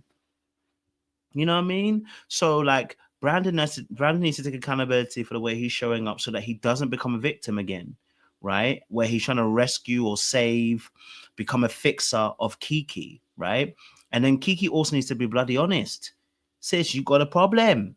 Okay, you got more than one problem. The drinking is one aspect, but now you telling us that you potentially might be still in love with your ex after he cheated, and after you've been 4 years deep with Brandon, you've been wasting his time. Okay, and Brandon's been wasting his own time because he ain't deep. That after 4 years, you not trying to meet him is a waste of time. And that's just me saying it practically because, like I said, like it's so funny. I had to someone sent me a message today. And I was like, I just said to them respectfully, I really appreciate the message, but we haven't spoken for 4 months. I'm gonna ask you to respect my boundaries. Don't contact me again. Like, because like when you see people's behaviors and they don't want to change, okay, all right. When you see certain behaviors and you don't want to change, right? You have to take accountability for how you're continually staying in that position. Do you get what I'm saying to you? Right? When you see a pattern of behavior not changing, be accountable. Say, do you know what? I hear it. I gotta move on. Be accountable. I gotta move on. Any other thoughts on this? Nah, I'm out here side now, so I was gonna drop off anyway. I didn't mean to drop off the way I did. I think at this point, like Sean said, it's just time to pack it up and let it go and just move on, because another case of I'm not getting the love reciprocated the way I need to. And so we just need to cut our ties. We spent 4 years. It might feel like a waste. There's no point of trying to go any further because you're going to waste another 4 years.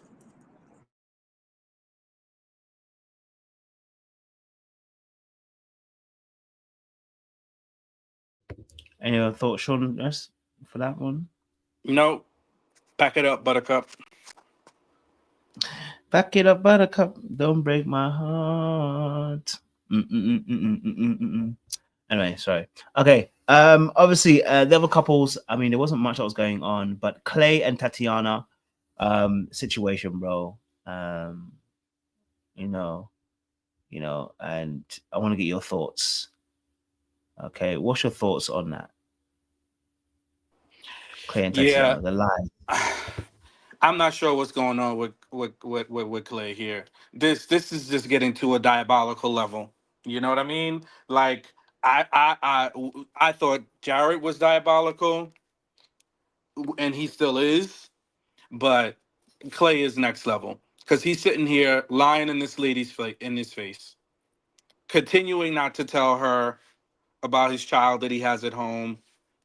Everybody now knows, thanks to pillow talking and him confiding in other people. So, yeah, I really, really feel like there's an issue with the way he's handling this whole thing. So at the end of the day, I wish she would also pay attention, because it's like now she knew something was up. He, told her that lie that he loved her. He stuttered his way into "I love you. I think I love you," and never really addressed the conversation she overheard.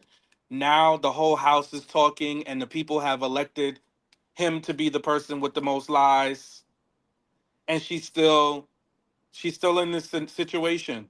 It just sucks.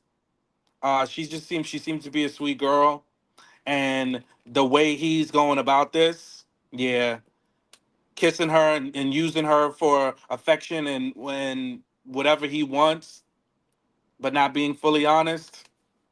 Yeah, Clay got some growing up to do. Yeah, so you internalize about them, bro. I think it is getting diabolical. It's getting diabolical because everyone knows now. You know what I mean? Like at this point, everyone's laughing at her back.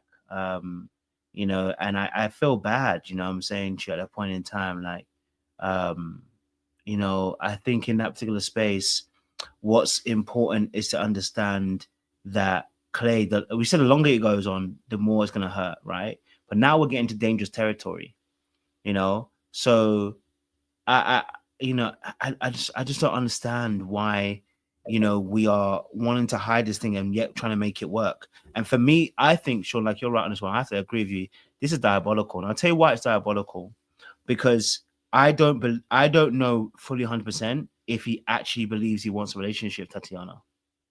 I feel like he doesn't want a relationship. He wants to have sex.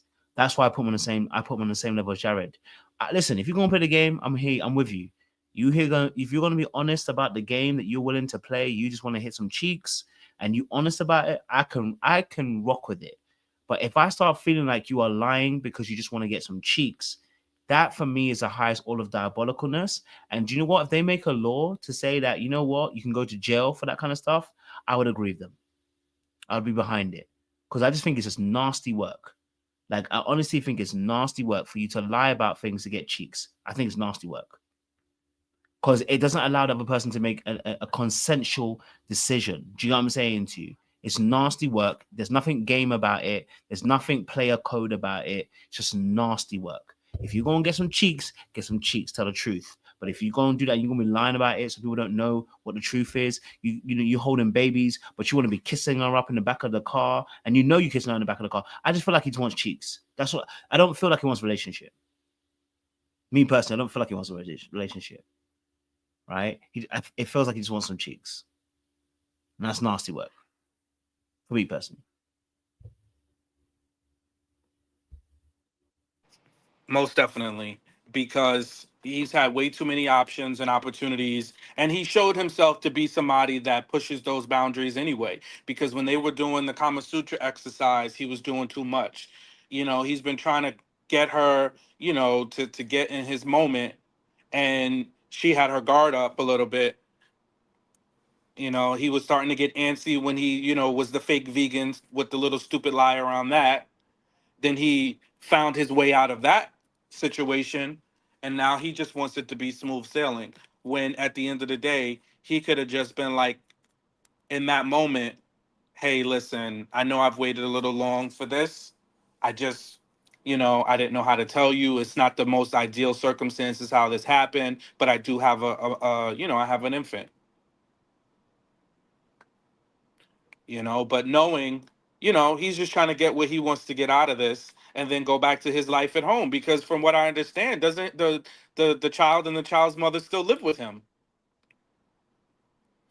So looks like Alexis is gonna tell Tati next week. So I hope she lets her know or tells her there's a big secret that Clay definitely needs to tell you, whatever. I hope somebody gives her the heads up so that she can really get to the bottom of it and have all the truth that she needs.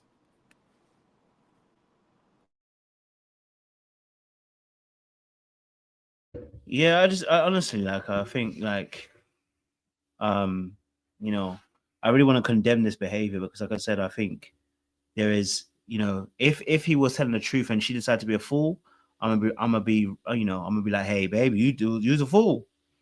You know what I mean? Like, I just think to myself as a fellow man who's played the game before, this ain't how you play the game. You know for sure you ain't telling the truth, and it's just damaging for another person too, man. You know what I mean? And if you genuinely are trying to be in a relationship with this girl, like, the longer you hold on to this lie, the more dangerous it's going to become. And don't get twisted. I know how hard it can be to let someone know that is a particular truth. My thing is, bro, you're now on national television, and you've had time, and you've been talking behind the scenes, right? So you're now meeting in person. There's been so much ample time, and now you're allowing sex to gather you guys up as well at this point in time as well. So for me personally, yeah, I'm not feeling it. I'm not feeling it at all. Do you get me? You know, so for me personally as well, the irrevocable damage is about to do. He doesn't know, or maybe he does know. Okay, because, like, once she finds out that everybody knew, and I don't know why no one's told her, but I guess obviously everybody's cool with Clay, so probably thinking to himself, can't go and snitch on Clay. But once she finds out, she ain't gonna want to deal with this Negro again. She ain't gonna want to deal with him. She ain't gonna want to deal with him. She gonna say, leave me alone. Which is what makes me think, again, he really doesn't like her like that. Because if he liked her like that, one, if he really cared about her, he wouldn't lie to her. He would have, you know, and if he saw even a remote future with her, then he would have been honest at a certain point. Because everybody flat out, when Charlie and Jared bust through the door with their lies, you know, in the very early beginning, that kind of set the stage for, hey, you know, let's just all be transparent about our things at this point. But you still carried it on. Then not only that, you told other people. And see, that's the thing about that I've learned too, and watching situations. Lies are like water. They need to escape. And water, that if anybody knows anything about water, it cannot be contained. I don't care what you do, water will find its way to be released. You ever had a leak in, you ever had a flood in your house? It is the most destructive thing. So that's the same thing with lies. They destroy, and they're going to find their way out. And so he's just can't help himself but to tell somebody, but can't manage to tell the person that he supposedly wants a real relationship with, that he don't really want a relationship with. Yeah. So yeah, he's definitely problematic. He needs to work on his relationship with the truth, because right now they have a very bad relationship.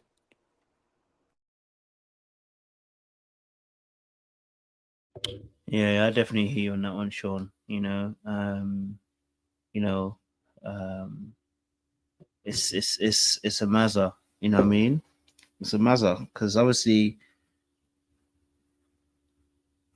like the guys have indirectly kind of said something by playing this game, right? Which have they obviously ended up saying about them as a couple, but no one's been direct enough to be able to say anything. At least, yeah. At least with the situation with Clay, I know that Jared had a conversation with him, right? And of course, he was being understanding at that point. But I wish one of the boys would be like that, bro. Listen, you want this relationship to work, bro. I'll be honest with you. You got to tell her the truth right now, my guy, because it's not helping anybody, But I think Clay's got. We don't know how messy Clay's situation is with that baby mother. We don't even know. It's probably very messy. That's probably why he hasn't said anything. You know, and yeah, for me, I don't know. It's just not a good look for me. You know what I mean? Not a good look. Now, like I said, now he looks like you're a proper liar because the vegan situation, this situation, you'll never be trusted again. You'll never be trusted. You're gonna break the trust that person has for you, and you're gonna be crying, saying, I can change, I can do things differently. Should have done it before. It's terrible. Yeah, Any other thoughts? the red flags are flagging with this guy. To me, it speaks to your character when you do things like this, Similarly to Jared, like it's about your character and the kind of person you're going to be and how you show up, because you can't ever really truly be honest, and you don't really show that you care about people.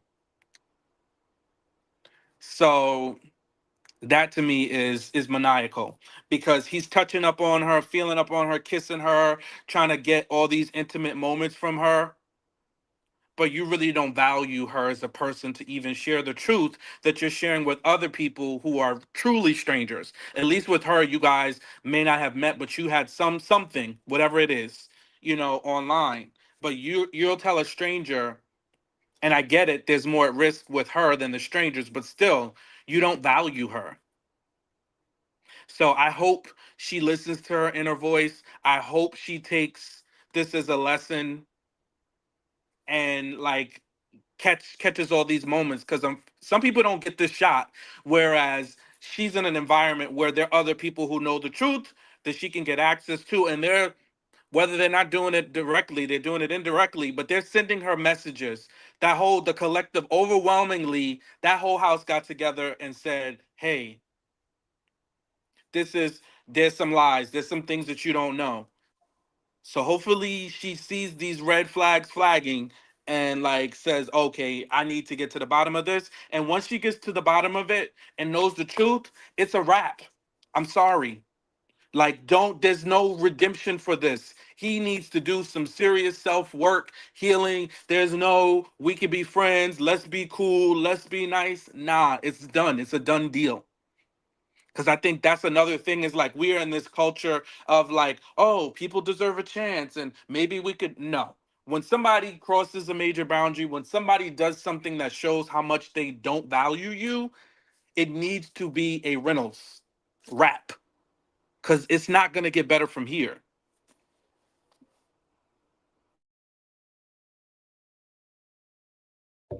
Yeah, definitely. I love what you said there, Sean. There's some things where someone does something, thank you for the honesty, but there is no comeback. You know what I'm saying to you? You know, there's some things where you have to just move on. It's something I learned, you know, today as well. It's like there are some things where it's just not a case of look. I don't have to even call you a bad person. There's some things. Thank you for the honesty. It's a wrap, right? Because what ends up happening is, and this is what I tell my clients when I'm coaching them. What ends up happening is further down the line, you see that the behavior hasn't changed. They're going to betray you again. They've shown you their Judas, and you don't believe they're Judas because you want to love them out their Judas behavior. You're going to find out Judas is Judas. He's going to sell you for 30 pieces of silver. And you're going to be angry because you allowed him to betray you even though you knew better. So it's better just be like, you know what? I thank you for that. I got to go. Thank you for that. Thank you for your honesty. I got to go. No explanation. We don't need to explain. We don't need their why. Nah, cool. We got to go. You know what I mean? Otherwise, you end up hurting yourself, and end up, you know, doing yourself a disservice in that space. So when they show you, let them know. She already has the, like I said, she already has the vegan thing. Once she finds this out, it should be a wrap. You know, let him explain himself one time, and you're out. You don't need to keep explaining himself and trying to lock you into a relationship. No. Thank you for telling me what it was. We're out. Yeah. Any last thoughts on them, Sean? No, I hope the truth finds her before they find themselves in the throes of passion. You know, I hope that the truth finds her, you know, and I hope this is a big lesson for him too, because he's getting exposed right on TV. And that baby mama, she probably got a trick or two for him once he get home, boy. And whatever happens, you know, outside of anything, you know, criminal, but whatever hell he gets, he deserves it, 100%. Yeah, listen, to be honest, you know, to be honest, you know, I think, you know, in a situation, you know, with Clay, lesson to learn for anybody, you know, like when people are doing these things, like somebody said, believe them for who they are, but also as well, like, you know, let this be a lesson to you, because more than likely he would have showed you some earlier traits from before this. They've been talking online for a little while. There's been some other traits about him. This is not the first traits you've seen just because you're in person. It's a point to lesson and to learn and to start paying attention to your gut and your instincts. You know what I'm saying to you? Your gut and your instincts. You know, so for me personally, I hope that, you know, that Tatiana leaves Courvoisier alone and gets into a space where she's focused on her and focused on what she needs as well. So hopefully that will be her case. We don't know, because we're a couple episodes in and we still haven't heard him confess this truth to her. Maybe she's got her own secret that we don't know about. Maybe she's hiding something we don't know about. So we'll have to wait and see in the next few episodes. Any other thoughts on any other couple? Because I know Jared spoke to old girl, but I don't know if you have any thoughts on that real quick. Yeah, a couple on them, and then Alexis and Chris. But yeah, these Jared, and she's Delulu as heck too, you know, Charlie, because she also is somebody that feels a little something in her gut, because after she talks to her child, you know, with the mom, and then she comes back in the room and talks to him. He's like, you know, you can see on his face, like, what, is everything okay? He's like waiting for the shoe to drop, because he's pretty much gotten what he wants. Now, if he gets a little bit more fun time, then okay. But he's like waiting for her. You can see the look in his eyes. It's like, what happened? And she was like, no, everything's all right. Is everything okay with you? And he's like, yeah. Horrible. And she's saying, I miss my baby, but I think this was worth it. Are you making this worth it? It's like, come on, baby girl. It's like, what are we doing? Yeah, I hate to see this part, because to me, it just reeks of poor decision making. Her at home with leaving her home with 4 children and a newborn to come follow behind somebody, and then him, going into the situation with whatever he got going on at home and his recent child as well, and then playing these games knowing he really doesn't see, he don't want the Brady Bunch. So for me, just very disappointing. I hate to see this. That's what I think about them. Yeah, for real. I think Jared, for me personally, again, is diabolical, just like our other brother, because he's still lying. But again, like you said, obviously Charlie needs to take accountability because she's also a liar too, right? She lied about the kids and then obviously confessed. So there's 2 lies in this relationship. To hide whole kids is crazy. I can't lie to you. And to be honest, Jared should have quit the relationship then as well. To hide whole kids and then come out and be clean about it, he should have ducked and dived that relationship. The fact that he stayed and she thinks that it was cool and him being graceful, you know what I mean? Like she should have realized that this brother out here is not a serious candidate, blood. Because anybody intentional is gonna be like, why are you hiding kids, blood? And you hiding 3 of them, yeah. At that particular point, Jared said he's going to play some games.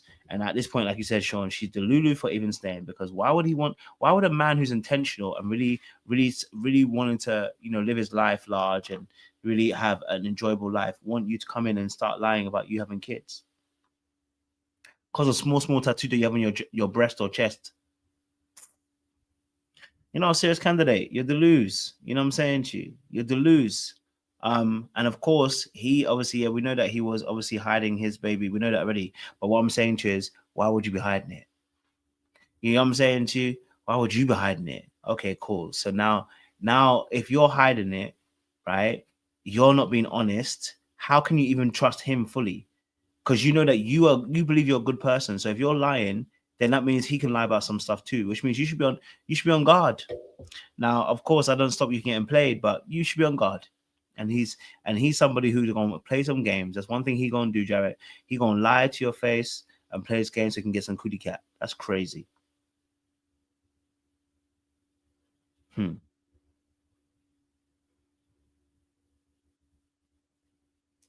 believe that. Anyway, yes, go for it, Sean. Yeah, no, 100%. And real quick, if we can, Chris and Alexis.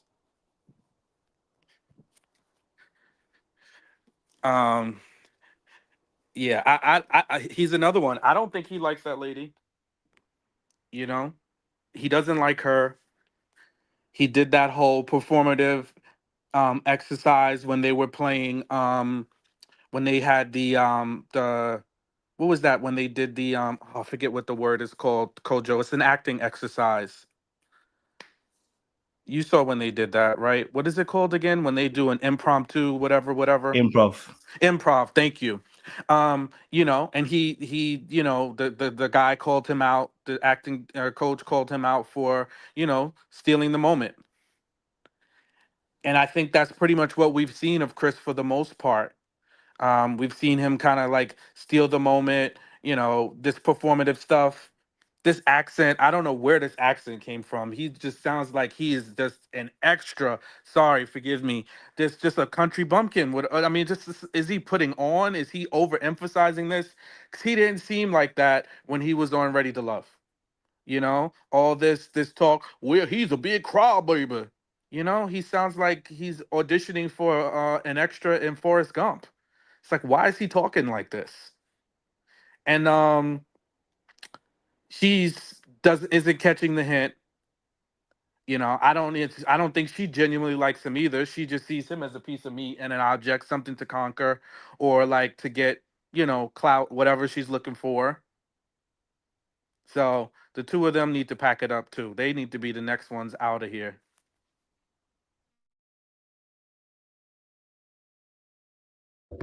Yeah, for real. I mean, Chris, I don't know I'm trying to remember what it was that Chris.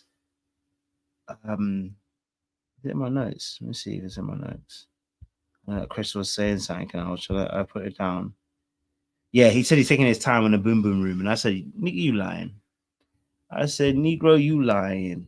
Okay, but you're taking your time with the boom boom room. You've been resisting this woman. You've been resisting this woman's advances for how long? You and Kiki, the similar same situation. You don't even want to touch that woman. You don't even want to touch her, bro. You are lying. Okay, bro, cut it out. Okay, cut it out and send yourself a check in the mail, because that is some bullcrap. It's outdated and it's silly. You know you don't Bro, want a woman. he told her breath when they kissed. He said her breath smells like onions. It's what he said to her. Yes, you don't remember that? That was like a few episodes. It was No, like, yes, it was like the second episode, I think. They were kissing or something, like I don't know, whatever the heck they were doing. And he was like, "Your breath smell like onions." I'm like, whoa. He really don't like her. He don't like her. I mean, he just literally does not like her at all.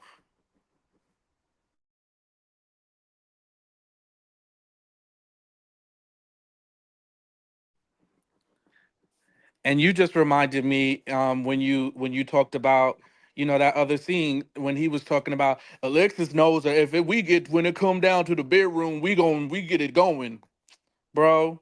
Cap, cap, cap, and more cap. I'm sorry. I'm not sure what agreement they came to, but he is not interested in her. listen, he's wasting her time and wasting his time, but they're here for TV. Do you know what I'm saying to you? So to be honest, I mean, it's not surprising. I mean, most of the couples are here for TV, as most couples do. But I think your key point to underline it all is none of these people. It doesn't seem like any of these people, apart from Cinco and old girl, that they actually like each other. Yeah, Chris doesn't like her. He ain't gonna like her. He's never liked her. It's all for publicity. Get yourself on TV. Get your acting credits up. But ain't nothing about what you're doing that you like her. Ain't nothing in there. He hasn't shown an ounce of liking her, and that's why the camera time's been so short. Ain't nothing to talk about. Exactly. And I'm sorry. I know like some guys can have like a variety of women that they have dated in the past, and I'm one of them. Like you can kind of like you'll see a thread, but I have a variety, but her and Maya don't like have anything. Like it's not even a natural progression to go from dating someone like Maya, and it's no disrespect to her. They're just like they're in different generations. You know what I mean? Like just totally different kinds of people. Like just even from just like a peripheral glance, those people, those two, it's just like no progression whatsoever. Yeah.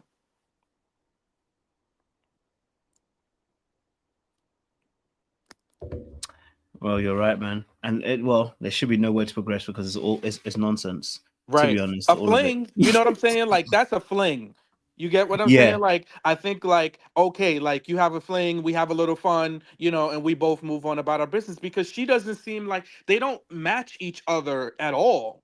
That's what I'm saying. So I'm not trying to like that's what totally I'm beat down saying. on her either. Like they don't seem like they even get along. Like they don't seem like they would be complementary to one another. No, and that's true. Like it doesn't seem like it's going anywhere in that respect. Do you know what I'm saying to you? And that's why I'm like, oh, I'm like, okay, but this they're trying to do something with they're trying to do a little something. That's the truth. They're trying to do a little TV something. So it's clear when you know it's clear when when people don't like each other how they act around each other. It's clear when people don't like each other how they behave and move, and we can see that there are issues in the way that they move because they're not able to be close, whether it's emotionally, mentally, spiritually, sexually. There's no closeness, there's no intimacy, there's no kind of unique interaction between the lot of them. So for me, I'm like, we all know that Chris is playing a game, and plus he went from Maya to her. No offense to her, but that's a fumble and a half. I mean, I don't know how else you can put that. But if you go from Maya to this chick here, yeah, you better believe that you're gonna be crying. You're gonna be crying in your house.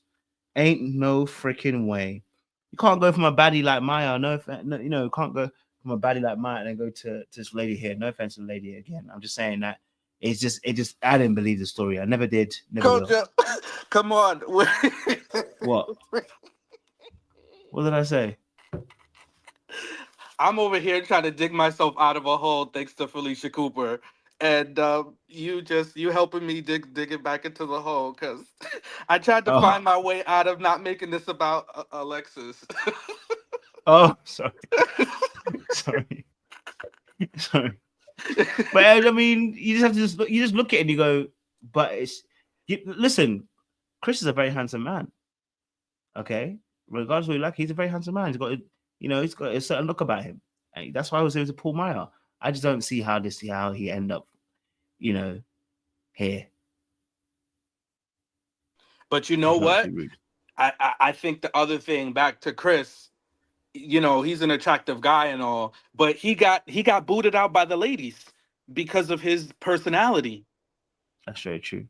So you got to have a little bit of razzle dazzle. You got to be able to rizz the ladies up. Yeah, it's true. And I think we're seeing a little bit more of him in this show of why probably the ladies eliminated him because he's a little bland. Yeah. And he's gotta, he just be playing. To me, I don't take him seriously. Because it's like, bro, what are you doing? Like, this is just not even serious to me.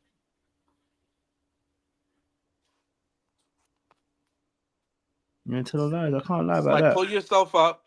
Whatever happened between him and Maya happened. But now you got to put yourself back on the screen with this relationship that you can't even sell to us. It's like you guys he can't even sell this. It's like, what's the point? Y'all need to pack it up. They need to pack it up and get the hell on. Start packing them bags, people. Smiles said that. No.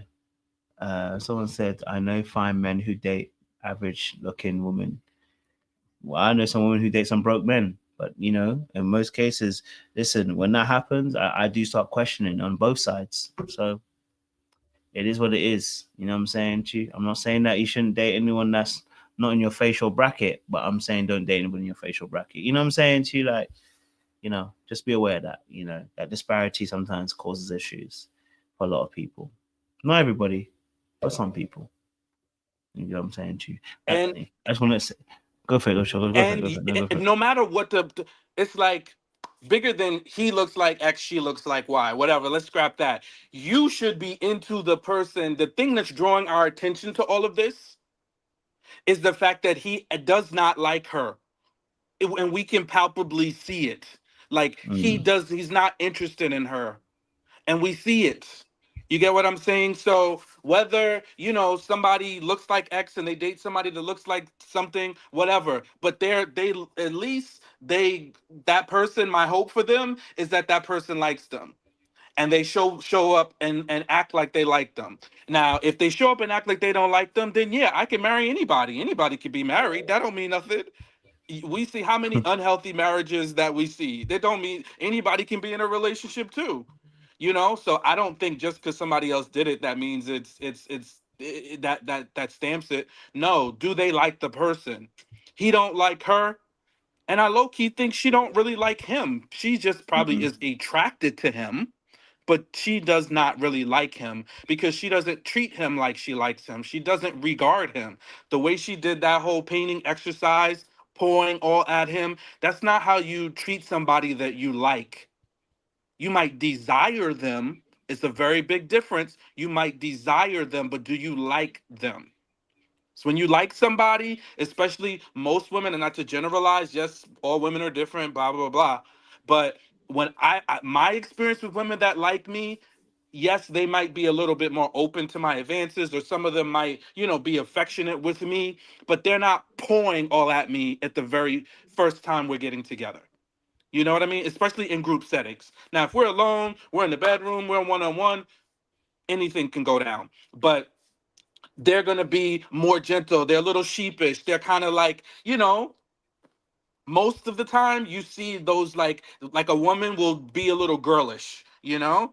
She'll flip her hair, you know, like just little things that will give you signs like she really, really likes you because she's nervous. She doesn't want to mess up. She's thinking about, well, how will you feel about this? That's how people act when they like each other. There's a little consideration, a little bit of timid, you know, not all the way, but yeah, I don't think that lady. I say all that to say, she don't really like him. She is attracted to Chris. She don't, you know, she don't like him all the way either. I definitely hear on this. Definitely hear on this. Any other thoughts on this, Sean? If not, the baton's in your hand. Listen, the Never Ever Mets is a never ever mess, and they should have never ever met. All of them. I mean, we haven't heard a whole lot about Jay and Cinco, but I don't think they're gonna make it either. Sorry. I know Jay is active, you know, she's active in the comments, but I don't think they're gonna make it either. You know, because I think they just probably don't have as much drama. It just doesn't jump off the screen like everybody else's. But these two ain't gonna be together. They're gonna be a fast burn. You know, they lit up quick, had a good time, but I don't think they're gonna make it. And I see Jay making them bacon soaked sandwiches for Cinco. I mean for Clay. She ain't think about Cinco long term. Ain't nobody gonna make it. Sorry. That's such a dangerous summarization. So listen, I don't have the hope for these couples. I don't think I was gonna make it. I'm gonna say I will have some faith in Jay and Cinco, but you know, why am I putting faith in TV couples? I don't know. But listen, audience, our time is up, man. I gotta go and pray and stuff. So, but it's been an amazing time. Sorry, I didn't read out Nola's super chat. She said Claire didn't even defend himself or ask questions. I just realized that Claire is Courvoisier. So Claire Vossier, you didn't defend your girl. Nola is on your neck and saying, listen, she making sure that you meant to be doing what you're supposed to be doing. But listen, audience, we'll be back tomorrow night for another live. I've got a couple of lives I've got to do. I've got to do the Cam Newton and Ace Metaphor one. I've got to do this Women Cheat on Men live for you guys as well tomorrow. So I've got a few videos I've got to do during the course of the week. But make sure you guys are liking, you're sharing, you're subscribing. You're letting me. You're also. You know what? I got a new YouTube channel I want to start. You know, I really love houses. I don't. You want a real estate channel? Yeah, well, I ain't trying to do real estate, but I want to review. You know, like the people who do. There's people on the internet already on YouTube who already like go around houses. Okay. I watch a lot of those kind of ones. And do like tours. I want to be able to review. Yeah, I want to review the thingy. So I had this idea years ago. I did a couple years ago. I love real estate. That would be fun. Oh, perfect. Yeah. Look at us. Look at us coming into alignment. Look at us coming into alignment. Look at that. I'm gonna shout you, bro. Oh, and before it jumps out of my head, I forgot in my little abridged benediction that, you know, the baby picture and the theme of this is heal your inner child. Any wounds that you have from your inner child and from your childhood, please heal them because they will show up in your relationships. So heal those wounds so that they don't continue to grow. I love that. Yes, you're very right, Sean. And that's a key alignment with what we're doing on this channel for this year is that we're trying to heal those wounds as well. Shout out to everybody who's been messaging me, obviously, has been coming through to the coaching as well. It's been good as well. We've been helping a lot of people. So please do keep coming through. We want to help as many people as we can as well. But if you are somebody who's interested in real estate, I do need to give you guys the actual YouTube channel. Here's me not giving you guys the YouTube channel, but I had some videos previously, but then, you know, your boy was not ready to release any of those videos at the time, and you know, I had some videos with certain people that are not cool with me anymore. So, so it get like that sometimes. But I would love to get you guys over to that channel. So guess what I'm gonna do? I'm gonna put a link in the chat for you guys. Listen, if you're somebody who's interested in real estate, you want to see real estate reviews. Listen, I really want to be able to get you guys on this channel, man. and get it up to 1,000 viewers straight away, so we can start dropping some great episodes. But yeah, if you're in that as well, please. Thank you. The chat is fast becoming my favorite third space. Love that. Love that, 10 pickings. Thank you very much. And Nola, yes, I read your super chat, by the way. I did read it, by the way, as well. So if you are somebody who's interested in that, listen, we're going to start dropping some videos on that channel, probably by the end of this month, actually. I already have a few videos I need to do. Now that StreamYard as well, by the way, if you want some StreamYard, because I'm going to be using StreamYard again, now StreamYard has added some extra kind of components, which it didn't have years ago when I started that channel and I didn't actually finish. I can actually edit how the video can be and everything like that as well live. Fantastic. I cannot wait. So we're going to start doing that. But yeah, definitely, Sean, we'll get onto that as well. But yeah, audience members, it's been amazing. It's been wonderful. Again, please, we'd love for you guys to subscribe to the new channel. Okay, all right. So we're gonna start dropping some videos on there as well. Okay, so it's gonna be all about reviewing expensive real estate. I don't even want to cheat one. I want the expensive real estate. I like the mansions. I like the big houses. I like the ones that are in LA, and that's actually how I learn a lot about America. Actually, to be fair, I watch a lot of these reviews, and I'm like, I saw that house on this channel. I saw this house on this channel, and then I'll be like, I seen the movie. In that space. Oh, the real estate link doesn't work. Okay, I don't know what's going on there then. What's going on there? Someone said it doesn't work. It's not working. I apologize if it's not working. I realized I gave you guys probably the wrong link. Let me just see something. Hold on. It worked for me. I just did it. You have seven subscribers. Oh, okay. If they click, cool. if they click on the one from 1026, that should take them right to the page. Okay, fantastic. Okay, thank you. All right, so listen, guys, click on that link there, the second one, and get on it as well. We're gonna definitely be dropping some videos on there about real estate, so please subscribe to it as well. Someone said, do you watch the Parisian Agency? No, I don't. I don't watch any of those kind of real estate shows, but I definitely I'm on YouTube a lot, and I watch a lot of those real estate stuff. I watched so many of them, and I loved it, man. I love the fact that it makes me feel like a little kid. I know I'm not gonna have those houses. You know what I mean? Did you guys got Lifestyles of the Rich and Famous over there with Robin Leach? Did you get that show? Probably, but I never watched it. Oh, okay, yeah, we had it, and Robin Leach is an English guy, but he used to do tours back in the day. I'm dating myself. That's what I like. But it was a popular show. It was Lifestyles of the Rich and Famous. He would go and you would see their houses and the cars and all their properties and stuff. It was so fun, and obviously those types of shows have evolved. But even as a child, I watched those shows, and I just love that, to see the big mansions and to see the different types of homes and the different communities. Yeah, I loved it. Also, Coach, this is another plea I have for you. We have to commit to doing a Pop the Balloon review weekly. I've been hearing they've been telling us so much fun. They're telling us. The people in the comments even too. Yeah, that was. Yeah, they told us. Well, you know what we're gonna do, Sean? Oh no, I know where this is going.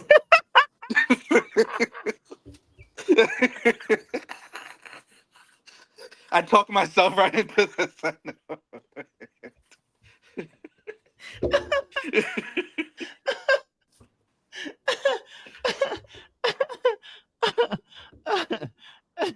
Sure, it's the fact that you said, "Oh no," is what's killing me the most. It's like you realize in that second. I realized I talked too much. I should have quit while I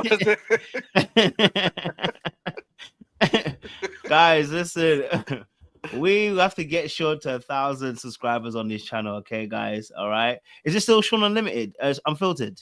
Yes, yeah, Sean Unfiltered. Yep. So I can get a link for you. I'll get a link for you.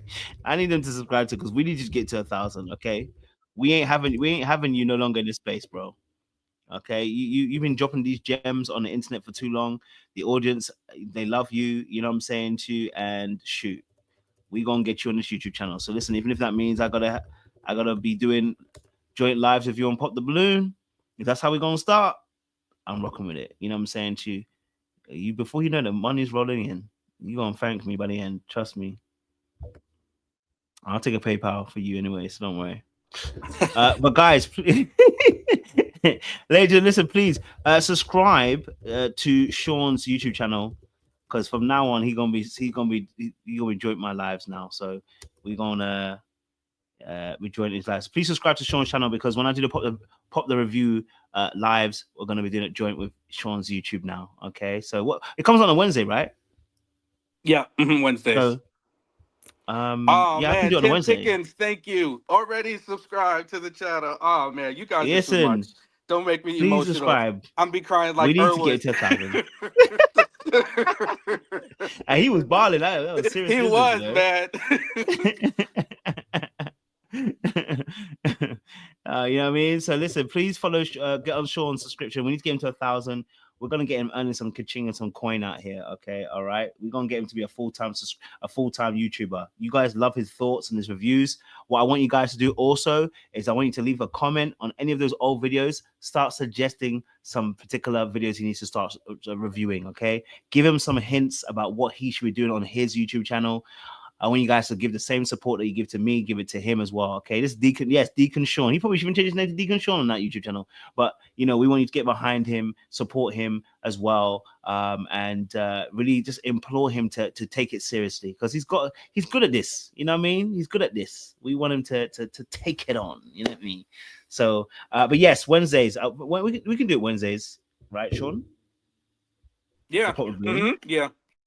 Yeah, because I get it roughly about saying I get it in a good amount of time to be able to watch it. So yeah, I can commit to Wednesdays and do it, because my Wednesdays are my chill days, so I can actually do it on a Wednesday. Now I know that you're gonna be doing it with me, so that's calm. Yeah, I can do it on a Wednesday. I'll do it on a Wednesday. That's cool. We'll set a time as well for that then. So okay, you guys, Sean done wrote me in to pop the balloon again. Okay, just like he did with Married at First Sight.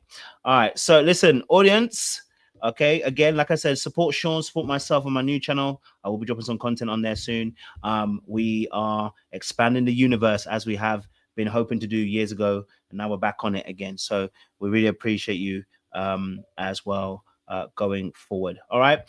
So much love, much appreciation. Don't do anything I wouldn't do. Okay, behave yourselves out there. Okay, it's not easy out there. Never make it. That shouldn't be your portion. You will always make it. You are a failure. You can never make it. The Bible says you are going to be successful. You're the head and you are not the tail. You don't have future here. You don't have future here. You don't have future if you don't have Jesus. I appreciate you guys. Stay locked, till later. We'll see you again very, very soon. Much love, much appreciation. Ta-ra, ta-ra.